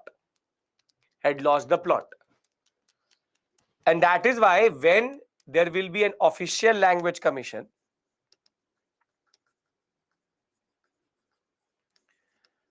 which will be established in 1956, 55-56, the Language Commission was asked this question by the President. The Language Commission was asked this question by the President, that is Hindi ready? Is Hindi ready? You are mixing up two things. It is not state reorganization. We are doing official language. We are doing official language. This is not official language commission. Don't mix these two things up. Not we are talking about Andhra Pradesh. The simple point is, when the official language commission is going to be established, it will be asked a very simple question by the President of India. Is India ready for transition to Hindi? There were 5 members in that, and there were 2 members, one out of Tamil Nadu and the other from Bengal, and both said that no. However, the other 3 said yes from the Hindi belt. And now you can see that at the official level itself, there was a lot of dissenting notes. Tamil Nadu and Bengal, the southern states, their approach was now changing. But the most dangerous thing which happened was that once this official language commission report was submitted, which technically said that yes, Hindi is ready, the President now said a very important line. He did 2 things. The President did 2 things.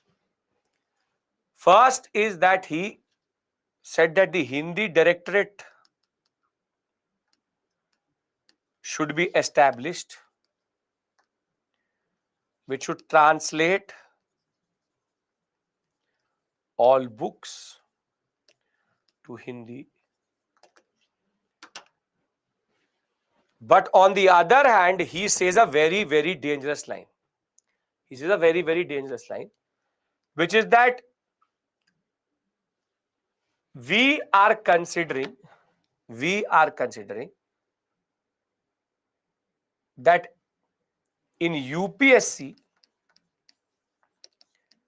Hindi should be made alternative medium, and before that it should be made qualifying paper. Now this is going to ring a lot of alarm bells. This is going to ring a lot of alarm bells, because now this is problematic. Because now the students will start to say, we already are at a disadvantage because our mother tongue is not used in the UPSC examination. We have to either learn English or we have to learn Hindi, but Hindi has now become hard to learn. But the concept was that alternative medium becomes that you can write the whole paper in Hindi. But the biggest issue is that if it becomes a qualifying paper, in that sense, everybody would have to clear this examination via doing Hindi at some level or the other. And as soon as this notification comes through, or there's a little bit of indication that this is going to happen, there is a total breakdown of, total breakdown of cooperation. And now southern states became very clear that we will not let Hindi be pushed on us, because northern sector is getting an advantage. They know Hindi already. They don't have to learn English. They can do just Hindi. That is their mother tongue. We will not now take this new modified Hindi and we will not learn it. And Nehru could sense this tension.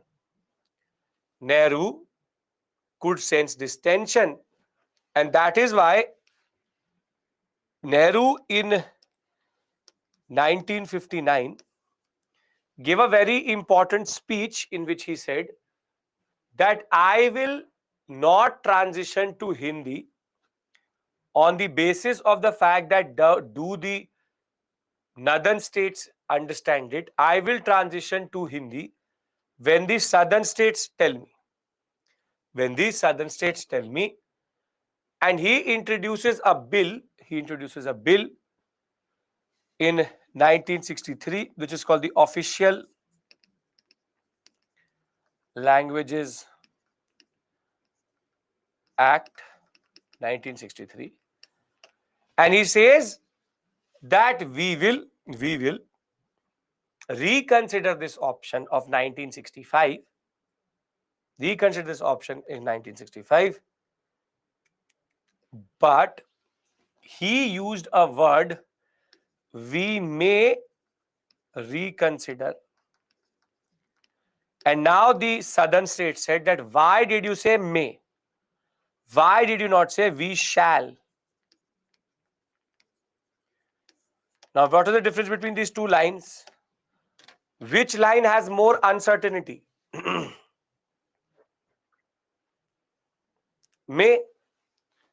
So basically, if I say I may give you notes, meaning that I may not give you also. So I may or may not basically gives you uncertainty. I shall give you notes means that I will give you notes. So there is 100% guarantee that I will give it to you. So now Nehru's attempt technically fails because he is not able to fully quench the thirst or quench the tensions in South India, because he used a word may. And by 1960, it was clear that something explosive is going to happen. But what is going to happen is that in 1964, what will happen?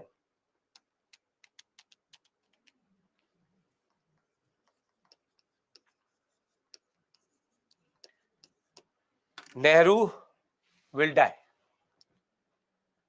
Jawaharlal Nehru 14 years after India becoming a republic, will die in 1964. And now the tension will become even more explosive because the person who comes in place of him, Lal Bahadur Shastri or Shastri, he died natural death. Now, Lal Bahadur Shastri was not very sensitive to this issue as much as Nehru was. And in 1964, he proposed a major explosive concept. The 1964 concept was that Lal Bahadur Shastri said that I am considering introducing Hindi as an alternative medium in public service commissions. Basically, the Karnataka State Public Service Commission, the Kerala Public Service Commission, the Andhra Pradesh Public Service Commission, basically all state public service commissions, Hindi could now be written as an alternative language, which technically puts the students and the aspirants in their own state also at a disadvantage, because they have an advantage of the vernacular. But now a person from North India can come and write the whole paper in Hindi and clear this examination. And now there was no chance that the southern states were ever going to agree.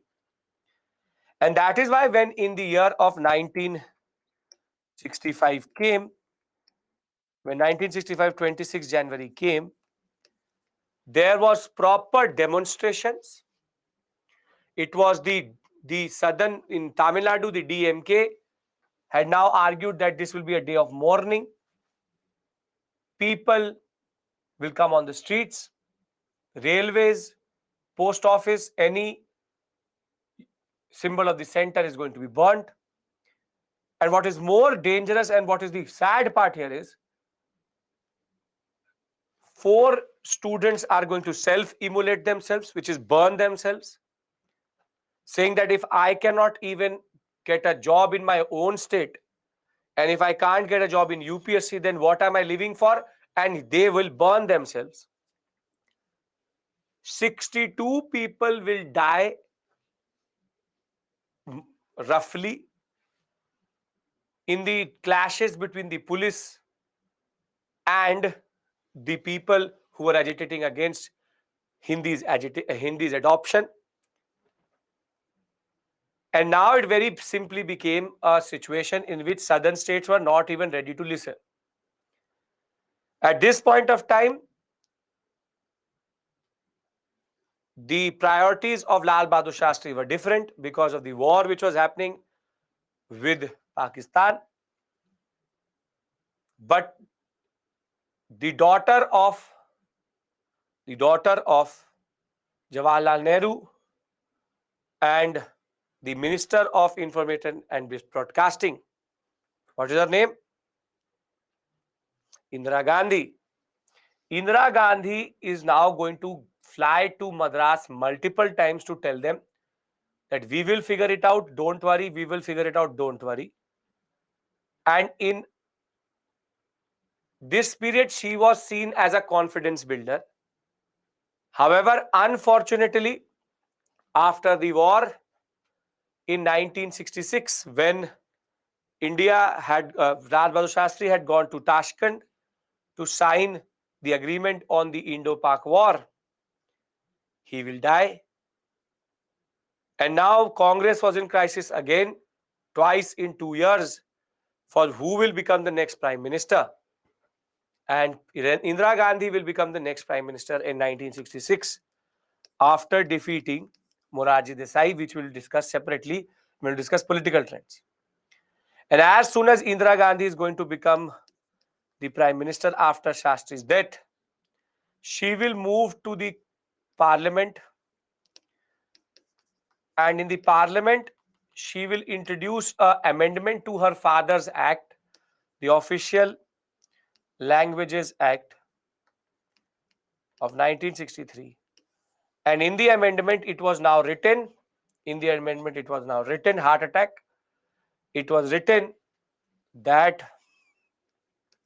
the 1965 cutoff date was gone. It said that Hindi is the official language of India, and English will continue to be used as the official language. And what is going to be developed is the concept of three language concept, which was technically never applied again. India now became a country which had two official languages, English and Hindi. It was said that when the southern states come together and pass a resolution for changing the status from Hindi or changing the status of English being removed, then only English will be removed. If not, this English clause will never be removed. It has never been removed till today. But what she proposed was that there should be a three language concept. The three language concept was what? That in North India and in South India, English and Hindi should be taught. However, in North India, one southern language should be taught. And in South India, Hindi should be taught. What happens in North is that rather than teaching them southern languages, they bring in Sanskrit, French, German. We were ready to learn any other language other than southern languages.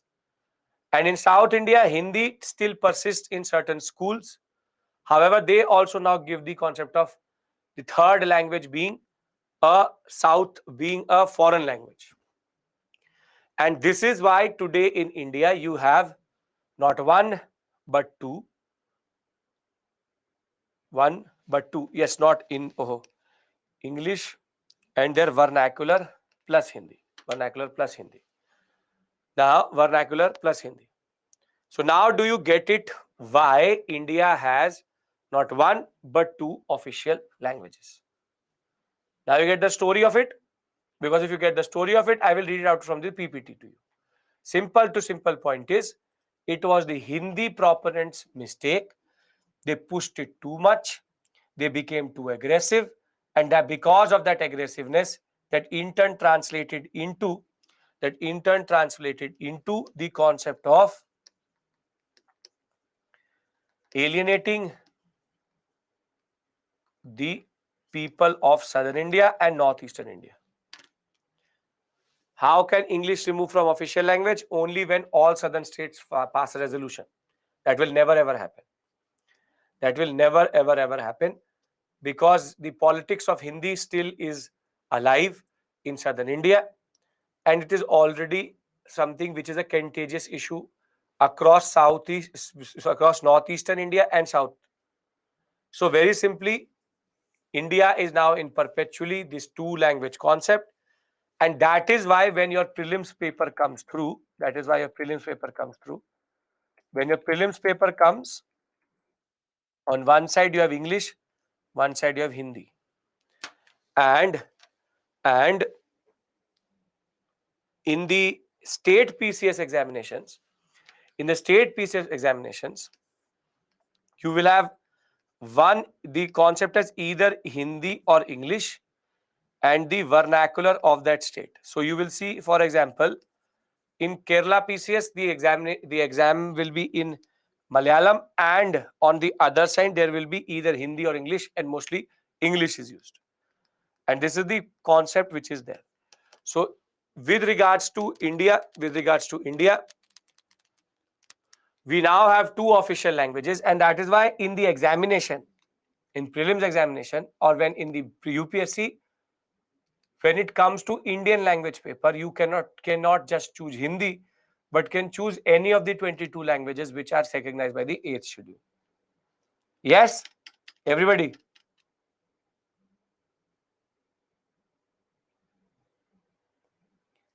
Does this make sense? Can I tell you the story through the PPT now? It's not difficult, it's just that it's a long story. Hindi language is not a compulsory paper, Shalu. You can, in the prelims form, when you fill that up, and you check my video which I made called how to fill the prelims form, it will ask you the medium of mains examination, it will ask you the medium of your optional, it will ask you, English is already a compulsory paper, it will ask you what Indian language you want to give. Northeastern students are exempted from that. which is called language A paper. This Indian language paper, if you will see, there will be a top down, and that you will have all the 22 languages of India, not just Hindi. So if you select Hindi, then it is something else. If you don't select Hindi, so yes, Telangana, there will be Telugu and English. Yes. So yes, basically Shivam, because it is in PCS examinations, one official language plus vernacular. So mostly they choose English because everybody understands that. You can choose from the 22 languages. Hindi is not compulsory. Are we clear about this story? Can I tell you the whole story again through the PPT? Are you now able to make sense? What is this whole concept? Official language controversy. Okay. You can write an answer also, right? That why was there a breakdown between the southern states and northern states with regard to, or why was the southern states not ready to accept Hindi language, or the way the official language controversy panned out? Yes. Yes, Subarna, in Tamil Nadu, it will be Tamil plus English. Yes, very good. See, there is no medium option for interview. In interview, you can't choose the 22 languages. Please understand this very, very straightforward. The interview process is totally different. That's called a DAF 1, DAF 2 form. I am telling you as of right now what happens in prelims and mains. That's the basic form. Okay. Though both papers are qualifying, Aman, English and Hindi, both are qualifying papers. You don't, in the English and Indian language paper are not counted. They are only there to qualify. Only there to qualify.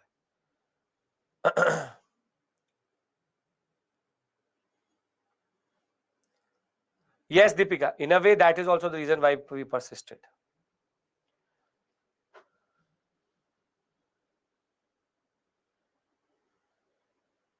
No, Pranay. Okay. Now,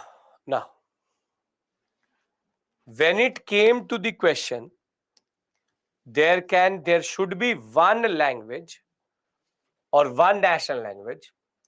The constitution makers virtually accepted all major languages of India as languages of India. Therefore, there is not one but 22 different languages. Himanshu, you can do that here. Now, very simply, the fact of the matter is, by doing this, they did a master stroke. However, the British administrative language was English, and there needed to be one common language for the central government to carry out its day-to-day functioning with the state governments. Also, as the higher education, administration, and court and linguistic areas. This was basically courts, higher education, administration, and center-state relationship. There needed to be one language, and that is the concept of official language. Now, the consideration was, should it be English or should it be Hindi? Are we clear about this issue?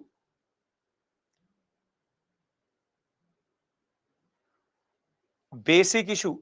There are different queries you have about your examination. Are we clear about the official language issue?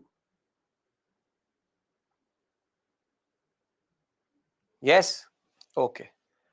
Now, in 1925, when the Congress session happened, there was a very standard saying that the proceedings of the Congress shall be constructed as much as possible in Hindustani, and the English language or in any other provincial language could be used by the speaker if they're unable to speak Hindustani.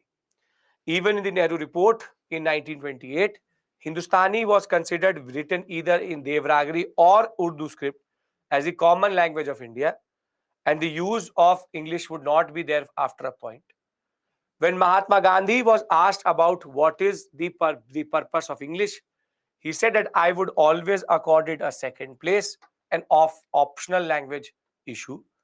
And Nehru also echoed the same sentiments in 1937 when he said the questions of language, and during the Constituent Assembly, the same questions were coming up that should we go with English or not. However, there were two arguments. Once Hindustani gets rejected, the pro-Hindi stance was it is a language of largest number, though not the majority, and urban areas from northern India, from Bengal to Punjab, and in Maharashtra, Gujarat also speak this language. However, the other part of the story was the critics of Hindi said that it is a less developed language vis-a-vis other languages, and it was not the language of science and politics. Hindi adoption would also put non-Hindi speaking states at a disadvantage in the educational and economic sphere, and particularly in the competition of government and public service sector. So basically, it's all about how to clear UPSC. Now, Nehru, as of 1949, has these three considerations in his mind. Basically, these speakers or the spokesperson of Hindi said for immediate switch over in 1950. The non-Hindi areas said that we can retain English for some time, not forever.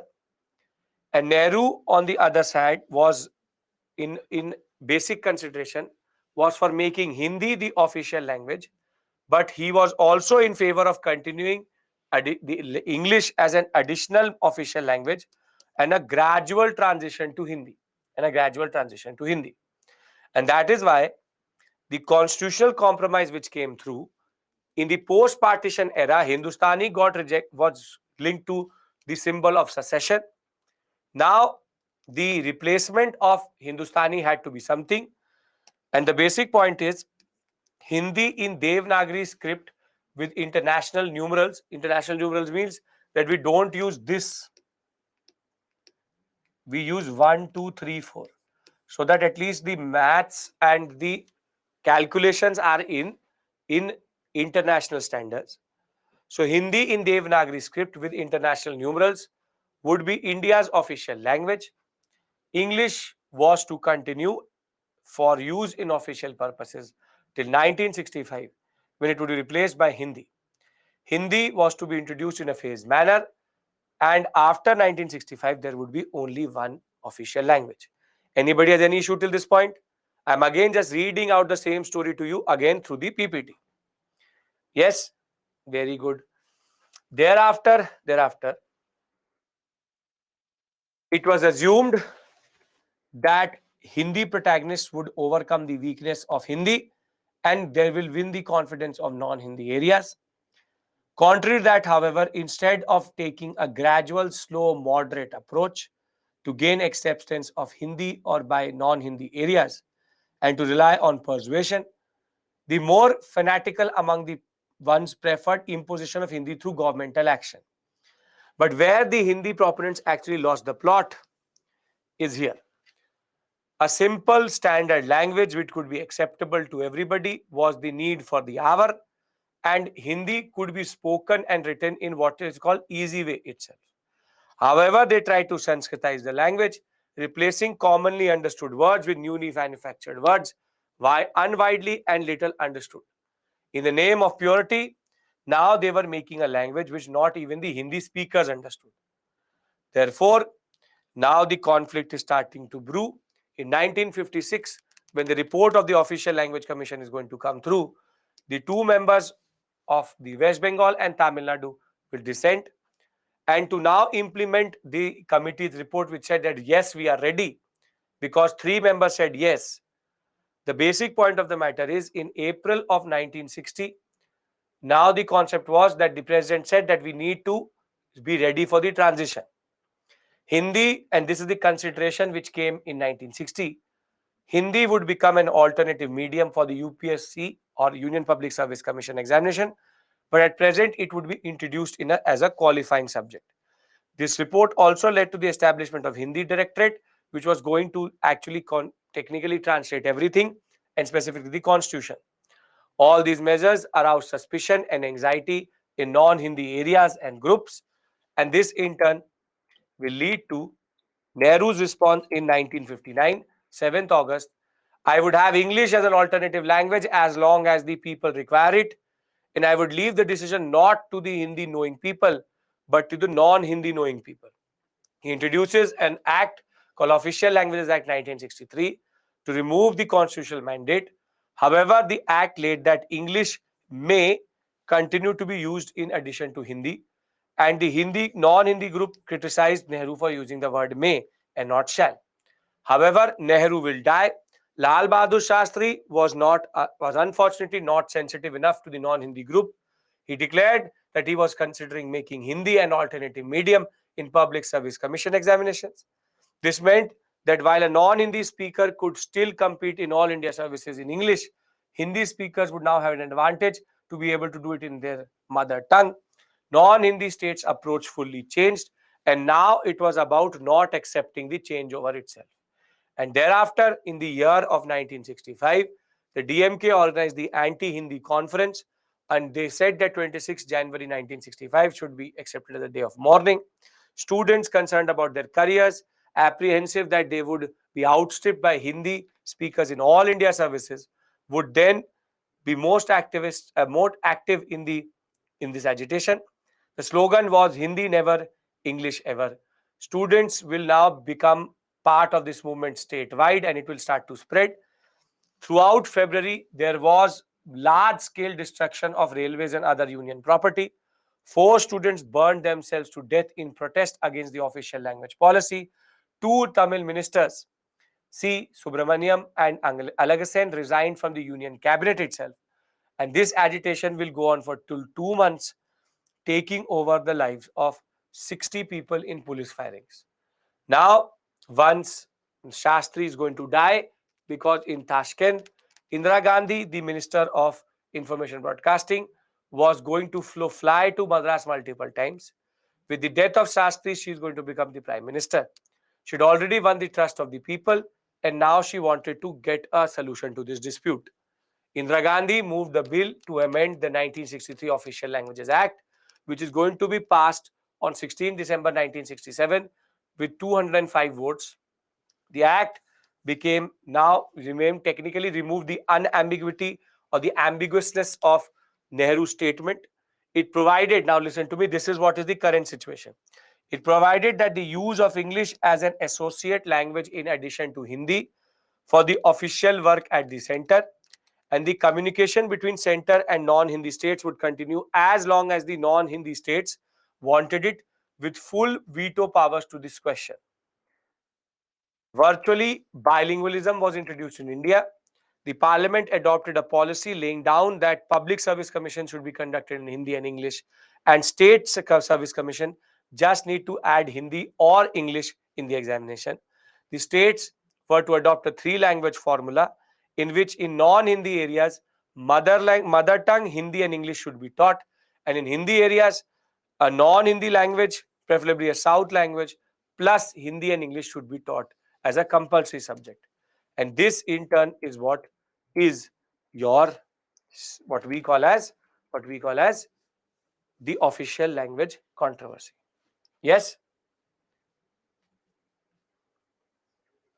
To understand the issue and to understand this feeling, just imagine that UPSC today says that in order to qualify this paper, you need to know Mandarin.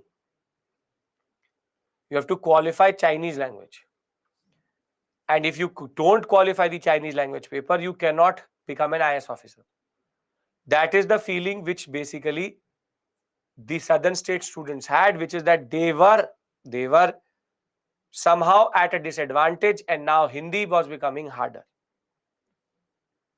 So if you understand this basically,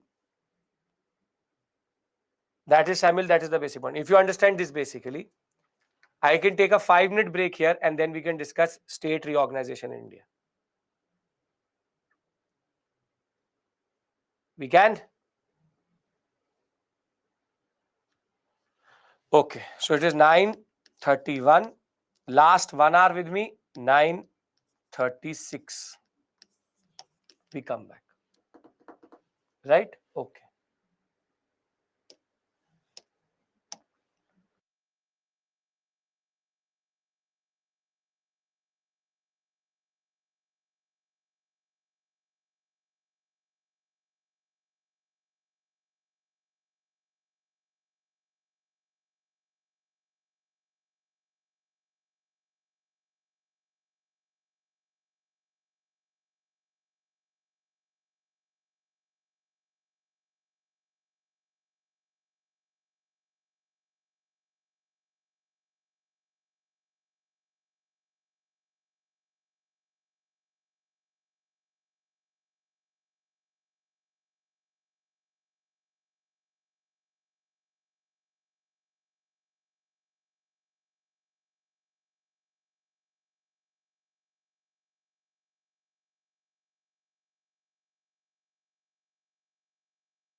Okay, welcome back.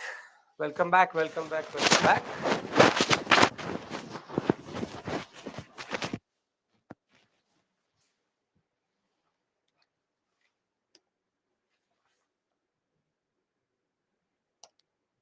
Okay. Now, the last topic we need to discuss for today is basically called linguistic reorganization of India, or what is called reorganization of India. Now, again, when India was getting or was on the verge of getting independence, and if you remember, there was a line in the Nehru report. It said that India would have what is called linguistic boundaries, which is that the internal division of India was going to be technically based on the concept of language. That you go to, for example, Gujarat, Gujarati, Maharashtra, Marathi, Karnataka, Kannada, Telangana, and Andhra Pradesh, Telugu. The basic point was, it was decided that language is going to be the internal division of India. This is the pre-independence stance, and we saw that in the Nehru report itself, that it was very, very well reiterated that internal division of India would be language. However, when we did get independence, now it became an issue to implement linguistic boundaries. Now it becomes difficult to basically implement linguistic boundaries because everything which you see in or blue is basically not part of India. So what Patel has a consideration in 1947 is that there is already the partition which is happening. There's a war with Pakistan which is happening in Jammu and Kashmir. Now he thought that should in 1950 we go for the reorganization of India on the basis of language. This was the question in his mind. Should we use language? Now you tell me that if India was so fragile that basically on this border, and on this border, India is burning, should India have gone for a language-based reorganization of India throughout, which is redrawing the boundaries internally?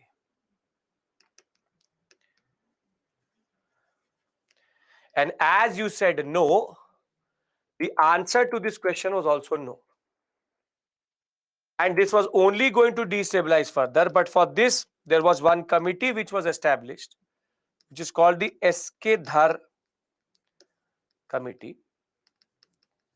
And to S.K. Dhar Committee, the question was given that should India go for linguistic boundaries? Should India go for linguistic boundaries? And the answer to this question was no. Administrative convenience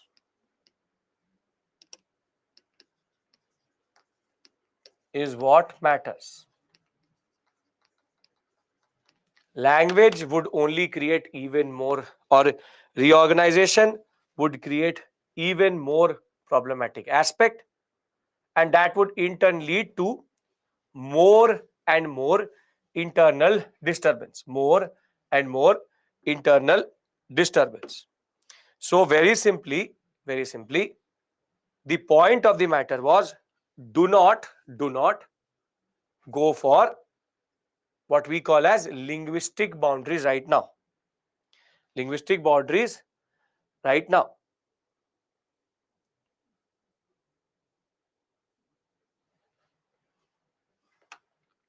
And that is the basic point. That we can't go for linguistic boundaries right now. But the demand was quite high for linguistic boundaries. Redraw boundaries on which basis? Linguistic basis. And the answer is no. Now the demand was very high, so the Congress had to do a drama. And the Congress drama is called the JVP committee, which is Jawaharlal Nehru, Sardar Vallabhbhai Patel,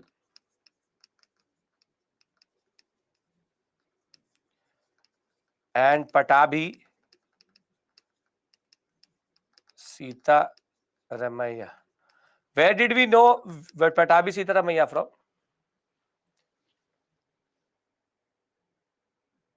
Yes. Gandhi versus Bose. Gandhi versus Bose. And basically, now these three will again consider the question, should we go for, this is again 1948, should we go for linguistic boundaries?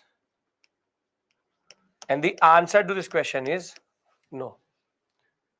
And they said that we will not go for it, but we will consider it later.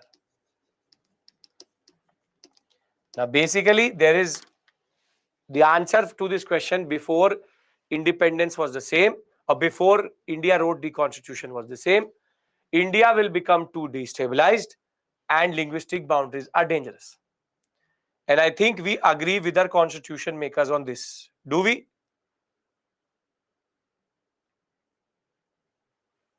Yes. So when the first map of India was created, it was created like this. It was created like this, which is called the concept of A, B, C, and D states. A, B, and C, and D states.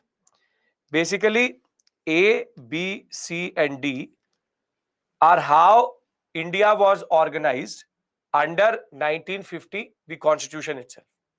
Now, notice something. A is Assam, Bihar, Bombay, MP, Madras, Odisha, Punjab, Uttar Pradesh, and West Bengal. Don't these sound familiar to us? Don't these sound familiar to us? Yes, basically, these are nothing but the 11 provinces previously there. So they put it into A. Then Hyderabad, Jammu Kashmir, Madhya Bharat, Mysore, Patiala, the Patiala and East Punjab sector, Rajasthan, Saurashtra, Travancore. These are nothing but princely states. C was princely states which were too small. This basically became what are called princely states and chief commissioner's area.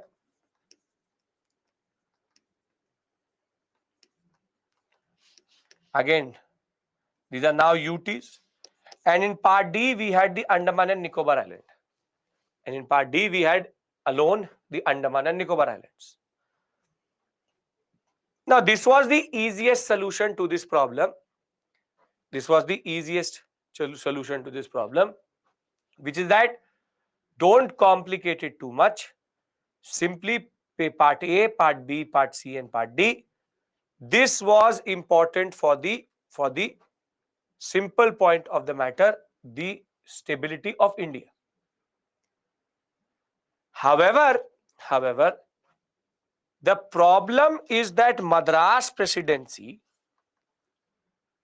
or Madras technically has even Telugu speakers and Tamil speakers and even parts of Malayali speakers.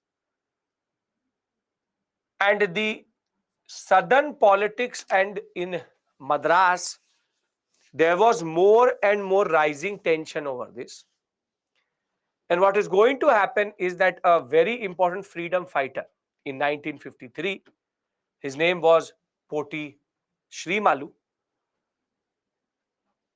Poti Shrimalu is going to sit on to fast onto death for the demand of the state of Andhra Pradesh or Andhra state. Unfortunately, the government is not going to give a lot of heed to his fast on to death, and unfortunately, he will die after close to 52 days of fast. And when he will die, there will be again rampage in this sector. And once there is proper rampaging in this sector, it will in turn lead to the conceding of the first linguistic demand, which is the creation of Tamil Nadu and Andhra Pradesh. The first linguistic state is going to be born, which is Andhra Pradesh. Now, this opened the floodgates. This opened the floodgates.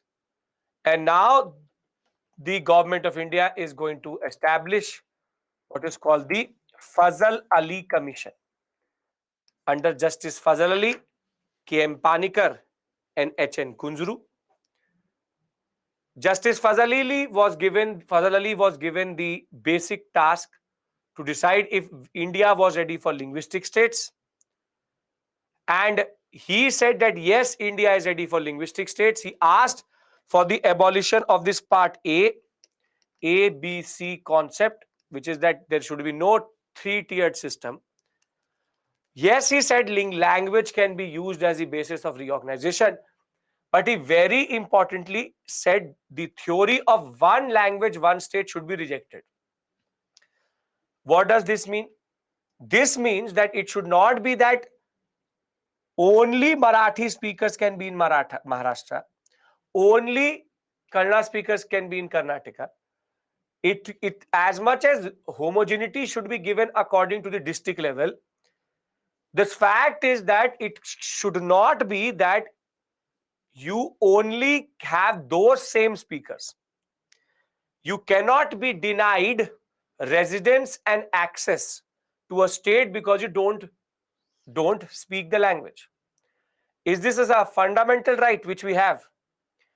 Is this a fundamental right that we cannot be denied residence or employment on the basis of language? And that is why one language, one state concept, because it's a fundamental right that you cannot be denied. We have the freedom of movement and we have the freedom of residing in any part of India. And the basic point of the matter is that this meant that it cannot be that you cannot go into a state because you don't speak that language. Now, Justice Fazal Ali is going to say that there are 4 considerations which need to be there when making a linguistic state. When making a linguistic state. These are very interesting considerations. The first being that the creation of a state should only strengthen the unity and security of India. It should not destabilize India. So it should not be that you make 4 states in Rajasthan, anywhere you see small. No. It should not be something which destroys India. It has to be, yes, Pranay, it has to be basically based on the concept of unity.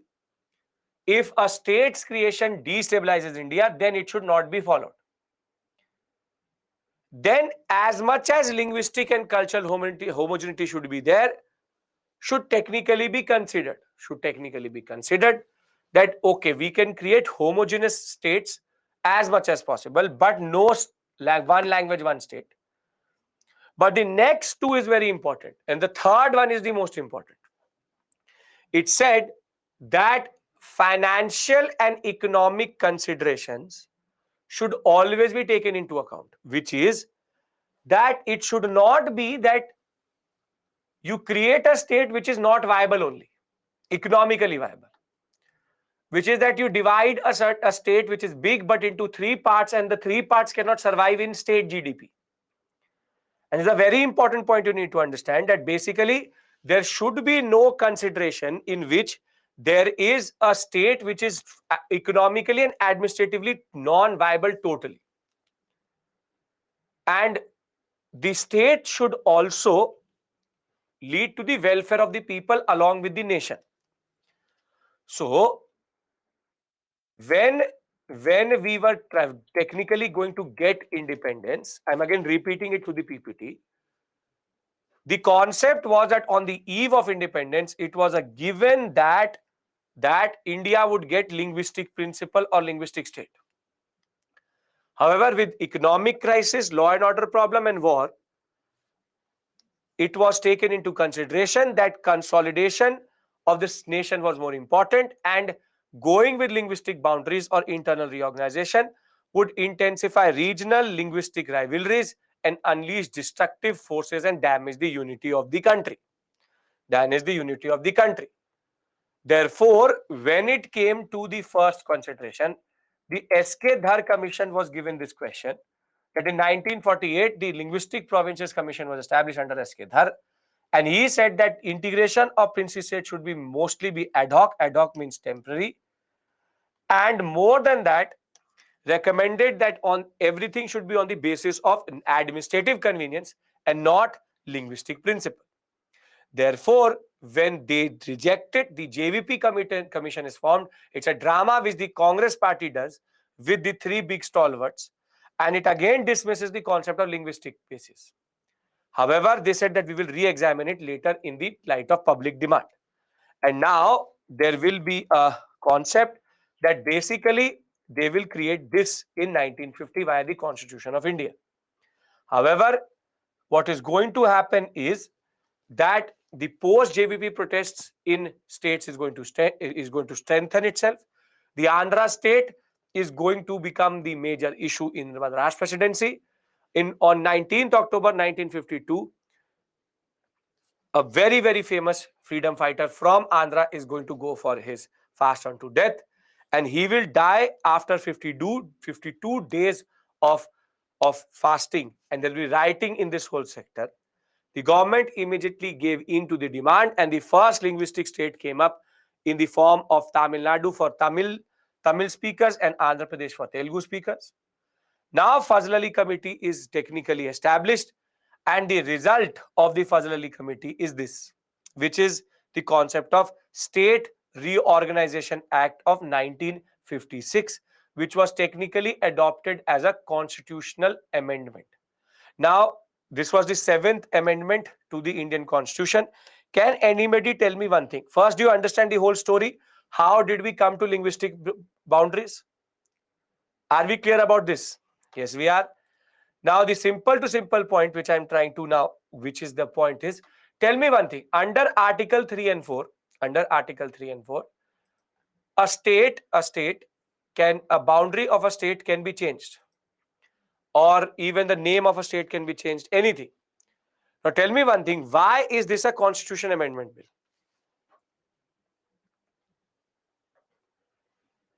Very good, Mohan. Very good. Great. It's a constitution amendment bill. Why? It is a constitution amendment. Why do we need to amend the constitution?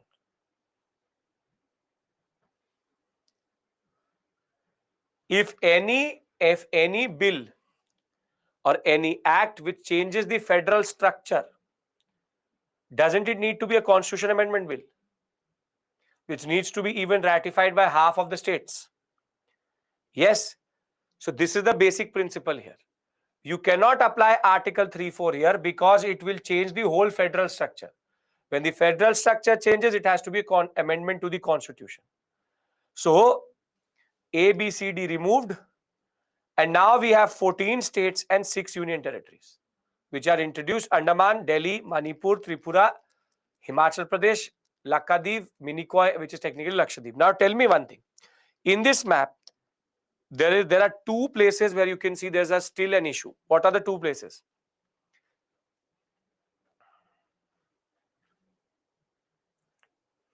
Okay, this, which is Maharashtra, and this, which is that a whole northeast is still called Assam, and Gujarat, Maharashtra, and Punjab still has Haryana. Now, basically, this is the first proper linguistic map of India. Now, let me talk to you about why Bombay was not bifurcated. See, Bombay presidency was under consideration for bifurcation, but the problem was Gujarat also wanted Bombay city and Maharashtra also wanted Bombay city, which is Mumbai. Now, the problem of this story is very simple, that Bombay city is the commercial capital of India. Chaitra till 1030 is the commercial capital of India. And if it is the commercial capital of India, very simply, it will in turn boost the state GDP of that state. So neither were ready to decide. So what the center proposed was that what we will do is, we will do one thing. Let's do one thing. Let me give you a joint capital as Mumbai, but Mumbai is going to become a UT. Now you tell me, will that be acceptable to the either states? Because if it becomes a UT, then who will get the revenue? Who will get the revenue? The center. So basically, neither are ready to give to each other and neither want to give it to the center. So very simply, this is a deadlock, and this deadlock was not finalized by 1956. That is why this was not done. However, as soon as the State Reorganization Act is going to be passed and this area is not going to get bifurcated, there will be violence which will start to erupt between 1956 and 1960 in Bombay city, in Bombay and in Gujarat itself. And after 4 years of struggle to find a solution, along with the concept that basically Mumbai was now becoming more and more explosive with regards to politics, the Congress will start to lose seats in this area. And what is going to happen very simply is that in 1960, finally, Bombay will be given to Maharashtra after long-standing demand. Ahmedabad will be made the capital of Gujarat, but Gujarat will be given a grant to create a new capital, which is now Gandhinagar. The next problematic zone is Punjab. Punjab has two speakers, Hindi speaking, and Gurumukhi speaking, which is Punjabi speaking. Here, Akali politics will become more and more aggressive and in turn lead to proper clashes between the Hindi and Punjabi speakers. And the solution to this is going to come in 1966, when two states will come out, rather three states will come out. The hill states are going to be made into Himachal Pradesh. Haryana will be created, and Punjab will be created with a joint capital, Haryana Punjab, Chandigarh. The first planned city of independent India. Chandigarh will now become the joint capital of Punjab and Haryana. Now this completes the linguistic part of reorganization. This completes the linguistic part of reorganization. However, there are two other phases of reorganization also. Can I discuss them with you via a slide? And I can just write everything down on one page. On one page. Yes, very good. So basically, there are in India, I'll not even make 3, I'll make 4 stages. It will become more easier. There are basically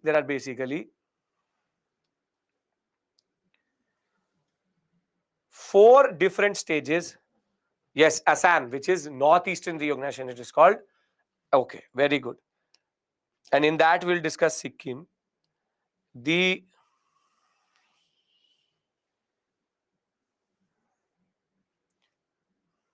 I hope linguistic reorganization is clear, everybody. This is clear. This whole process, which is how Gujarat and Maharashtra get solved, how thereafter 62 Pondicherry added, 61 Goa added, 66 you have Punjab and Haryana added. Then I'll talk about Nagaland and others. Yes? Okay, because that is tribal reorganization. Now,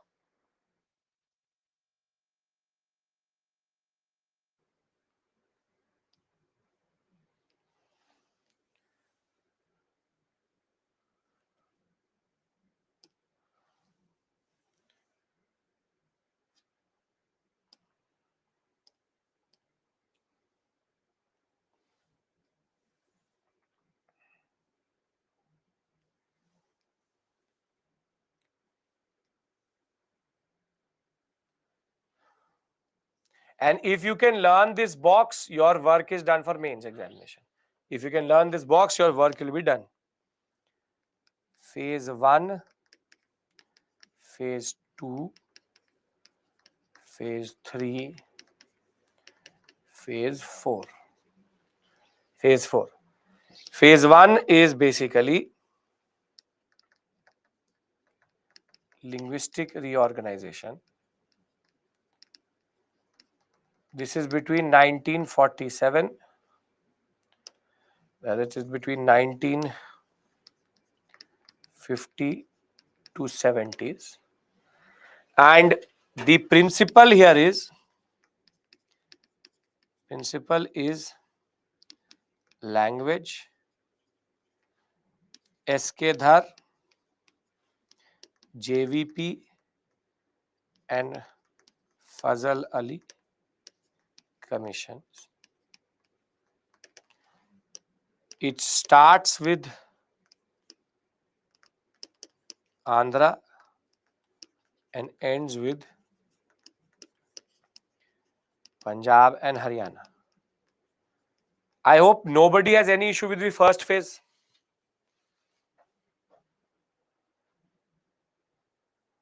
Yes. Now the second phase is where it goes into what is called tribal reorganization of Northeast, wherein basically the principle is tribal identity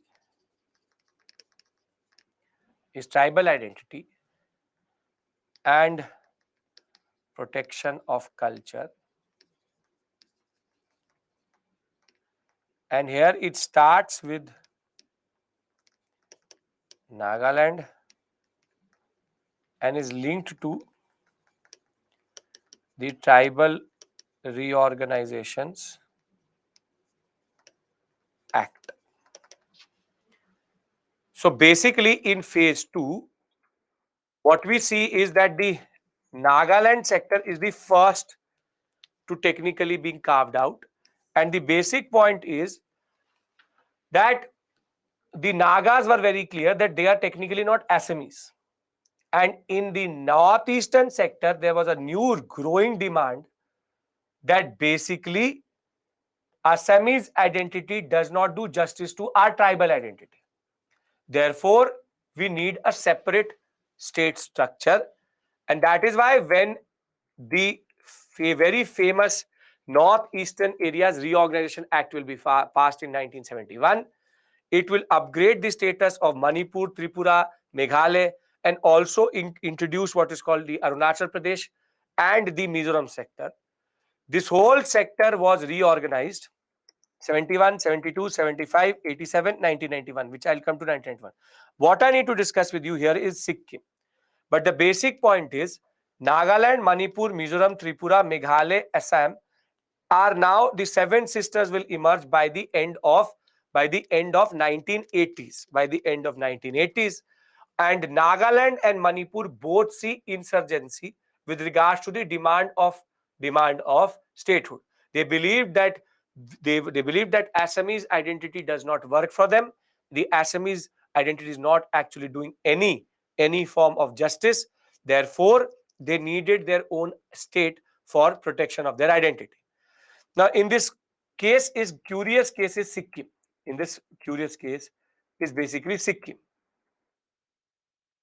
Can I discuss Sikkim with you? Yes? You're understanding the second principle, right? Tribal organization. The states don't matter here. Nobody needs to learn the dates. Nobody needs to learn the date. Nobody needs to learn the sequence. But what you have to understand here is that the tribal identity was becoming important. Now, when we talk about tribal identity, you just have to write these 4 phases. They will ask you linguistic reorganization, then only first phase, reorganization in India, all phases. Now, the first and foremost point is Sikkim was an interesting case because Sikkim was a princely state. It was a princely state And when it came to its status, Nehru was very clear that Sikkim can remain independent if it wants to under the concept of paramountcy in a way. And basically, Sikkim was a princely state which did not want to accede to India. But Sikkim, knowing that it was surrounded by such big states, a big countries such as Nepal and China and India, it gave India the right to protect it. And that is the concept of protectorate state. So in internal matters, everything was accepted by the Chogyal. Chogyal is the king. And the person who we are technically discussing right now is a person called Chogyal Namgyal. He was given the concept that internal politics you take care of. However, India will hold the defense, communication, and external affairs of Sikkim. So, Sikkim, as of 1950, becomes basically a protectorate state of India. Becomes a protectorate state of India. However, within Sikkim itself, there is the Sikkim State Congress, which starts to now agitate that we don't want to be under the Chogyal, but rather we want to be part of India. And between 1950 to 1975, and this is the standard official story which you have to write. There are multiple versions of the story, but this is the story which Government of India accepts. Between 1950 to 1975, there is a new movement starting under the Sikkim State Congress that they want to become part of India. And Chogyal Namgyal becomes more and more persistent to not let this voice be heard. And he starts to push down on this voice, And he also creates a drama which is called the Sikkim State National Party, which is that he said that there's a party, he created a party which was anti-Sikkim State Congress, saying that we want to be part of India, we don't want to be a part of India. And what is going to happen is that in 1974-ish period, by 1970s itself, Sikkim had become a problematic zone for India. But not for India, but also for China. Basically, because it's a protectorate state, Americans and Britishers used to come to Sikkim, and they were now starting to spy on India and China from Sikkim. Because you can enter into Sikkim from India, from this sector, you can go to China also, you can come to India also. So now it is Indira Gandhi who technically starts to develop this understanding that we need to take a call on Sikkim. And in 1974-75 period, there will be clashes which will happen between the Chogyal and the faction of the people who wanted to be part of India. And once there are anti-royalist struggle and movement in Sikkim, there will be a plebiscite which will be held, a referendum which will be held in Sikkim in 1975, that do they want to be part of India? And there will be an overwhelming majority who will say that the protectorate state concept does not work, and Sikkim will be integrated in 1975. So, simple point of the matter is, Sikkim was again a curious case of a princely state surviving, but the people trying to become a part of India. So, in this whole story of Northeastern reorganization and the creation of Sikkim in 1975, it is basically the seven sisters come into existence during this period of tribal reorganization. Tribal reorganization was based on the basic principle that tribal identity is important. Yes, you understand the basic point? Why is the second phase called tribal reorganization? Don't have to learn any of the dates, don't have to learn anything.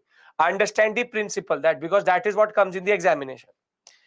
Then the third phase of reorganization is based on what is called regional inequality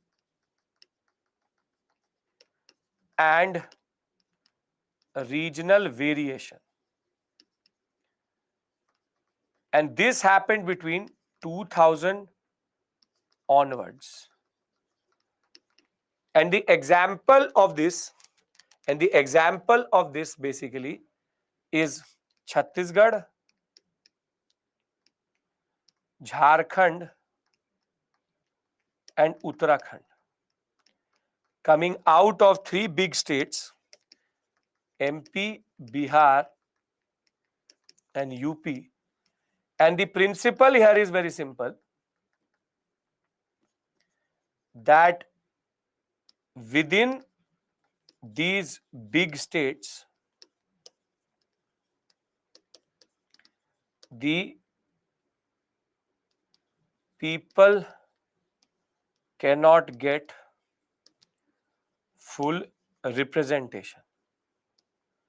And basically, what was happening was that these areas were technically becoming underdeveloped. And the latest addition in this is also Telangana out of AP, which is that basically this is 2000, this is 2000, this is 2014. The basic point of the matter is that I have a slide for that, don't worry.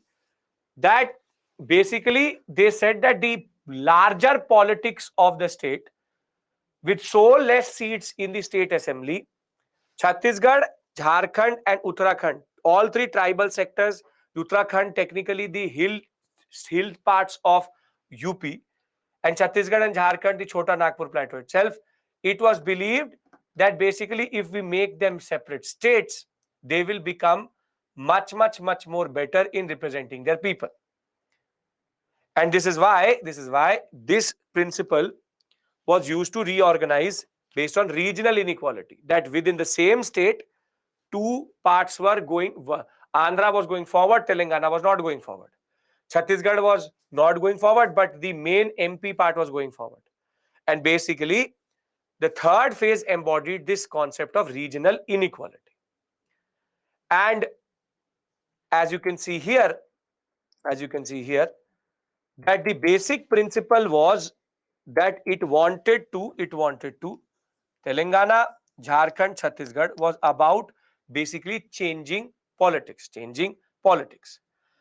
Now the last phase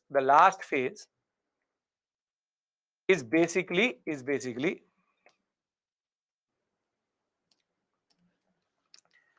national security consideration. Regional variation means within the same place, variation in economics. National security considerations and administrative convenience.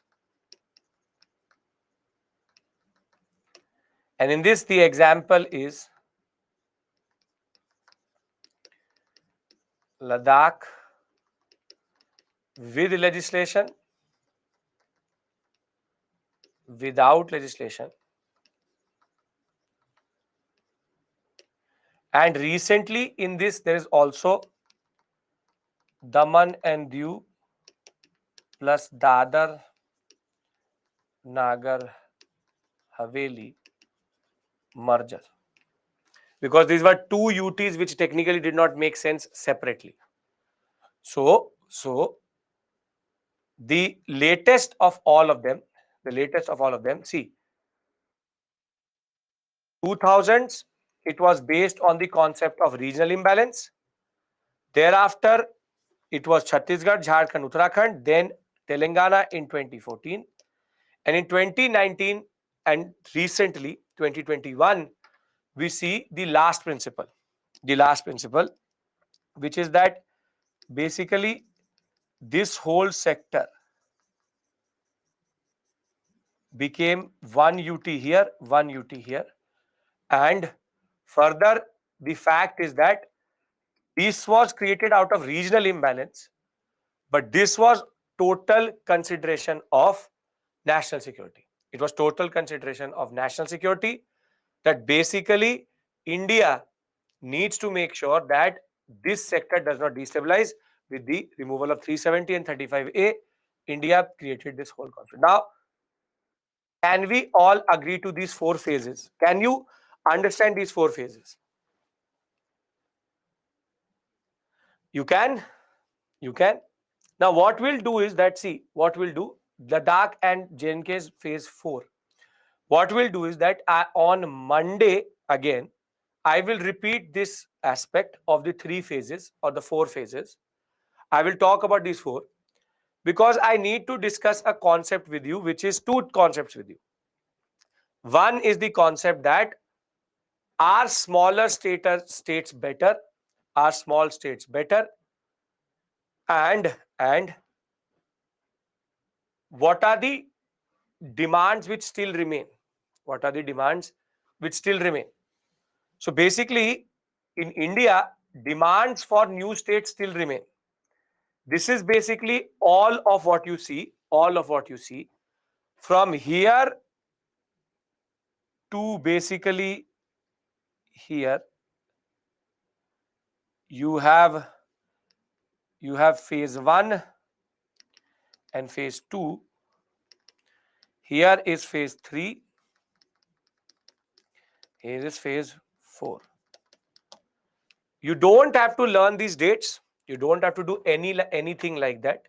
You just have to learn the principle. So can you, in the examination, identify the 3 principles which have been used to technically create these or create these states or reorganize these states? You can understand these 4 principles? Yes. And the simple to simple point is that there are still recent trends. There are still recent trends wherein Uttar Pradesh, there was a consideration that Uttar Pradesh should be divided into 4, but it again did not make sense. There was a consideration for governance purposes. Let us divide Uttar Pradesh into Paschim Pradesh, Bundelkhand, Awadh Pradesh, and Purvanchal. But this concept never went through. Vidarbha is basically the internal part of Maharashtra, and there has been a long-standing demand that Nagpur capital Vidarbha should be made a separate state altogether, because there has been a long-standing demand that Vidarbha region has been going backwards vis-a-vis the states which are which vis-a-vis the districts which are in the front or towards the coast.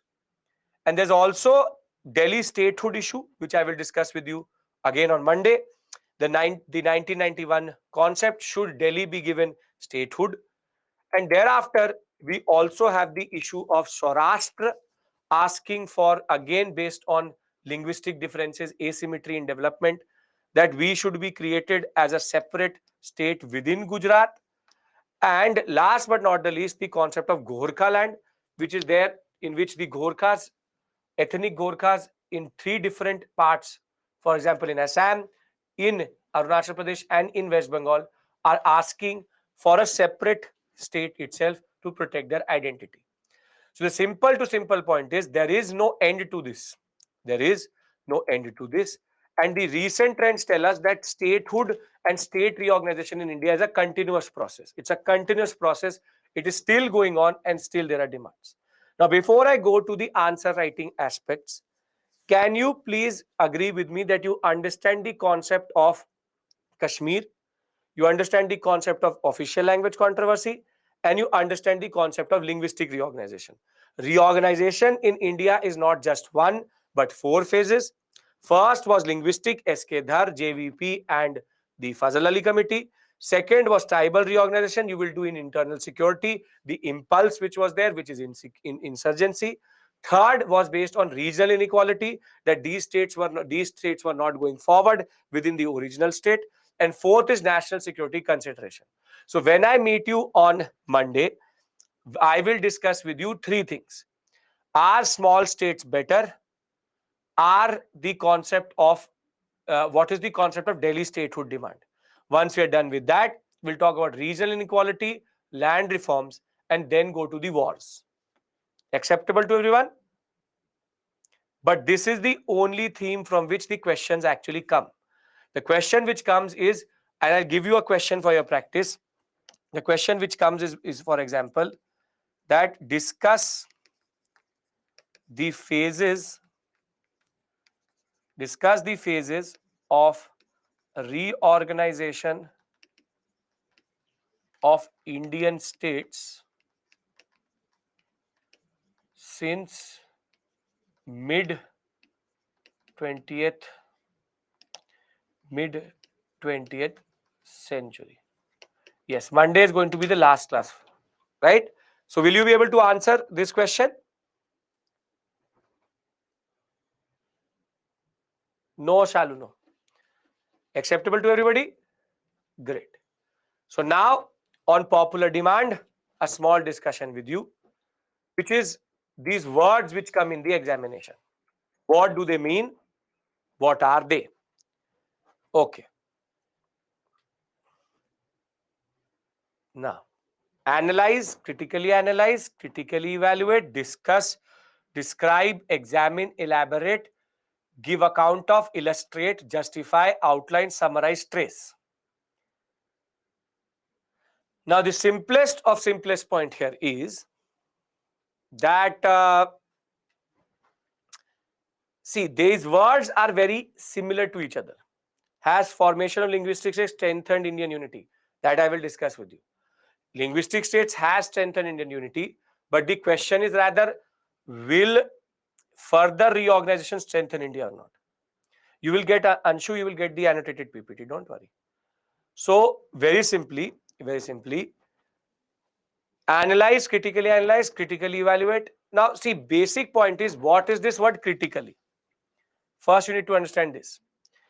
Critically, basically, is to give both positive and negative. So, if it says analyze and it says critically analyze, then simply the word analyze only give you positives, but when it says critically, you have to also give negatives about that concept. So critically analyze the process of state formation in India and critically analyze this process of state formation. These two things become totally different, because the word critically therefore changes the concept. In the first, you just talk about how it happened. In the second, you tell them what is the differentiation and what is the positive and negative of both. But for this, I have this for you. Basically, what do these words actually mean? So the word evaluate and critically evaluate means to come to a decision based on the overall analysis of pros and cons based on evidence. Basically, when they ask you to evaluate, you have to explain and assess the merit and demerit. While on the other hand, critically comment, is again about your own stand and opinion. When we talk about discuss or critically discuss, whenever the word critically comes, whenever it's about critically, you have to give both positive and negative. But in discuss, you just give them evidence or give them basic points to arrive to a conclusion. I hope this will help you in the longer run, because no one else is going to share this with you. I am trying to do it. Simple point of the matter is that coming to this concept of discuss and critically discuss, in discuss, you just give them a point to come to a conclusion. In analyze, you have to discuss why and how. You have to explain the parts itself. In examine is in between analyze and comment. Basically, here you technically talk about why and how, but also give your opinion.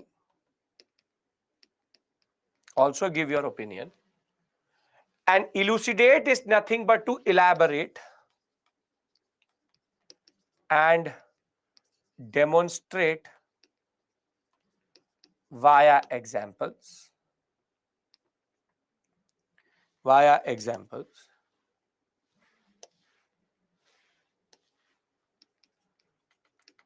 But the most commonly used is explain. In explain, just why and how in simple fashion. The difference between explain and analyze is going to be that basically these words are two very similar words. Analyze, you will give why and how. In exam, explain also you will why and how. But in this, how will be more, and in this, why will be more. So again, I'm repeating myself very simply. Critically, the word evaluate is to technically assess. You have to tell the person if it is right or wrong. See the difference between evaluate, analyze, and explain. These three things are doing the same thing. They're doing the same thing. But in evaluate, you give the end judgment. Is it merit or it is demerit? Then in examine or explain rather, you explain why. Why? On the other hand, in analyze, you would technically have to give them how more. How more. Illustrate and this is the same. Illustrate also comes here. So I'll write it in evaluate, merit, demerit. In analyze, why part is less, how part is more. And in explain, it is why part is more and how part is less. Get my point, everybody? Justify does not come nowadays. Justify is to technically again explain only. Yes? So if it makes sense and if this slide helps you, generally comment is your opinion. And if it generally helps you, thank you so much for being here on a Saturday. Extremely sorry for this class because at the end of the day, it was because of a glitch that we had to take an extra class. But you all are here, means a lot. Thank you. I will see you for the last time day after tomorrow on Monday. And very simply, we will finish whatever small points are left. I will reiterate these points and we will discuss our small states better. What about Delhi? And then we will discuss each and every war along with the aspect of regional imbalances. Thank you. Take care and bye-bye. Some of you, I see you again at 12 for art and culture. Thank you.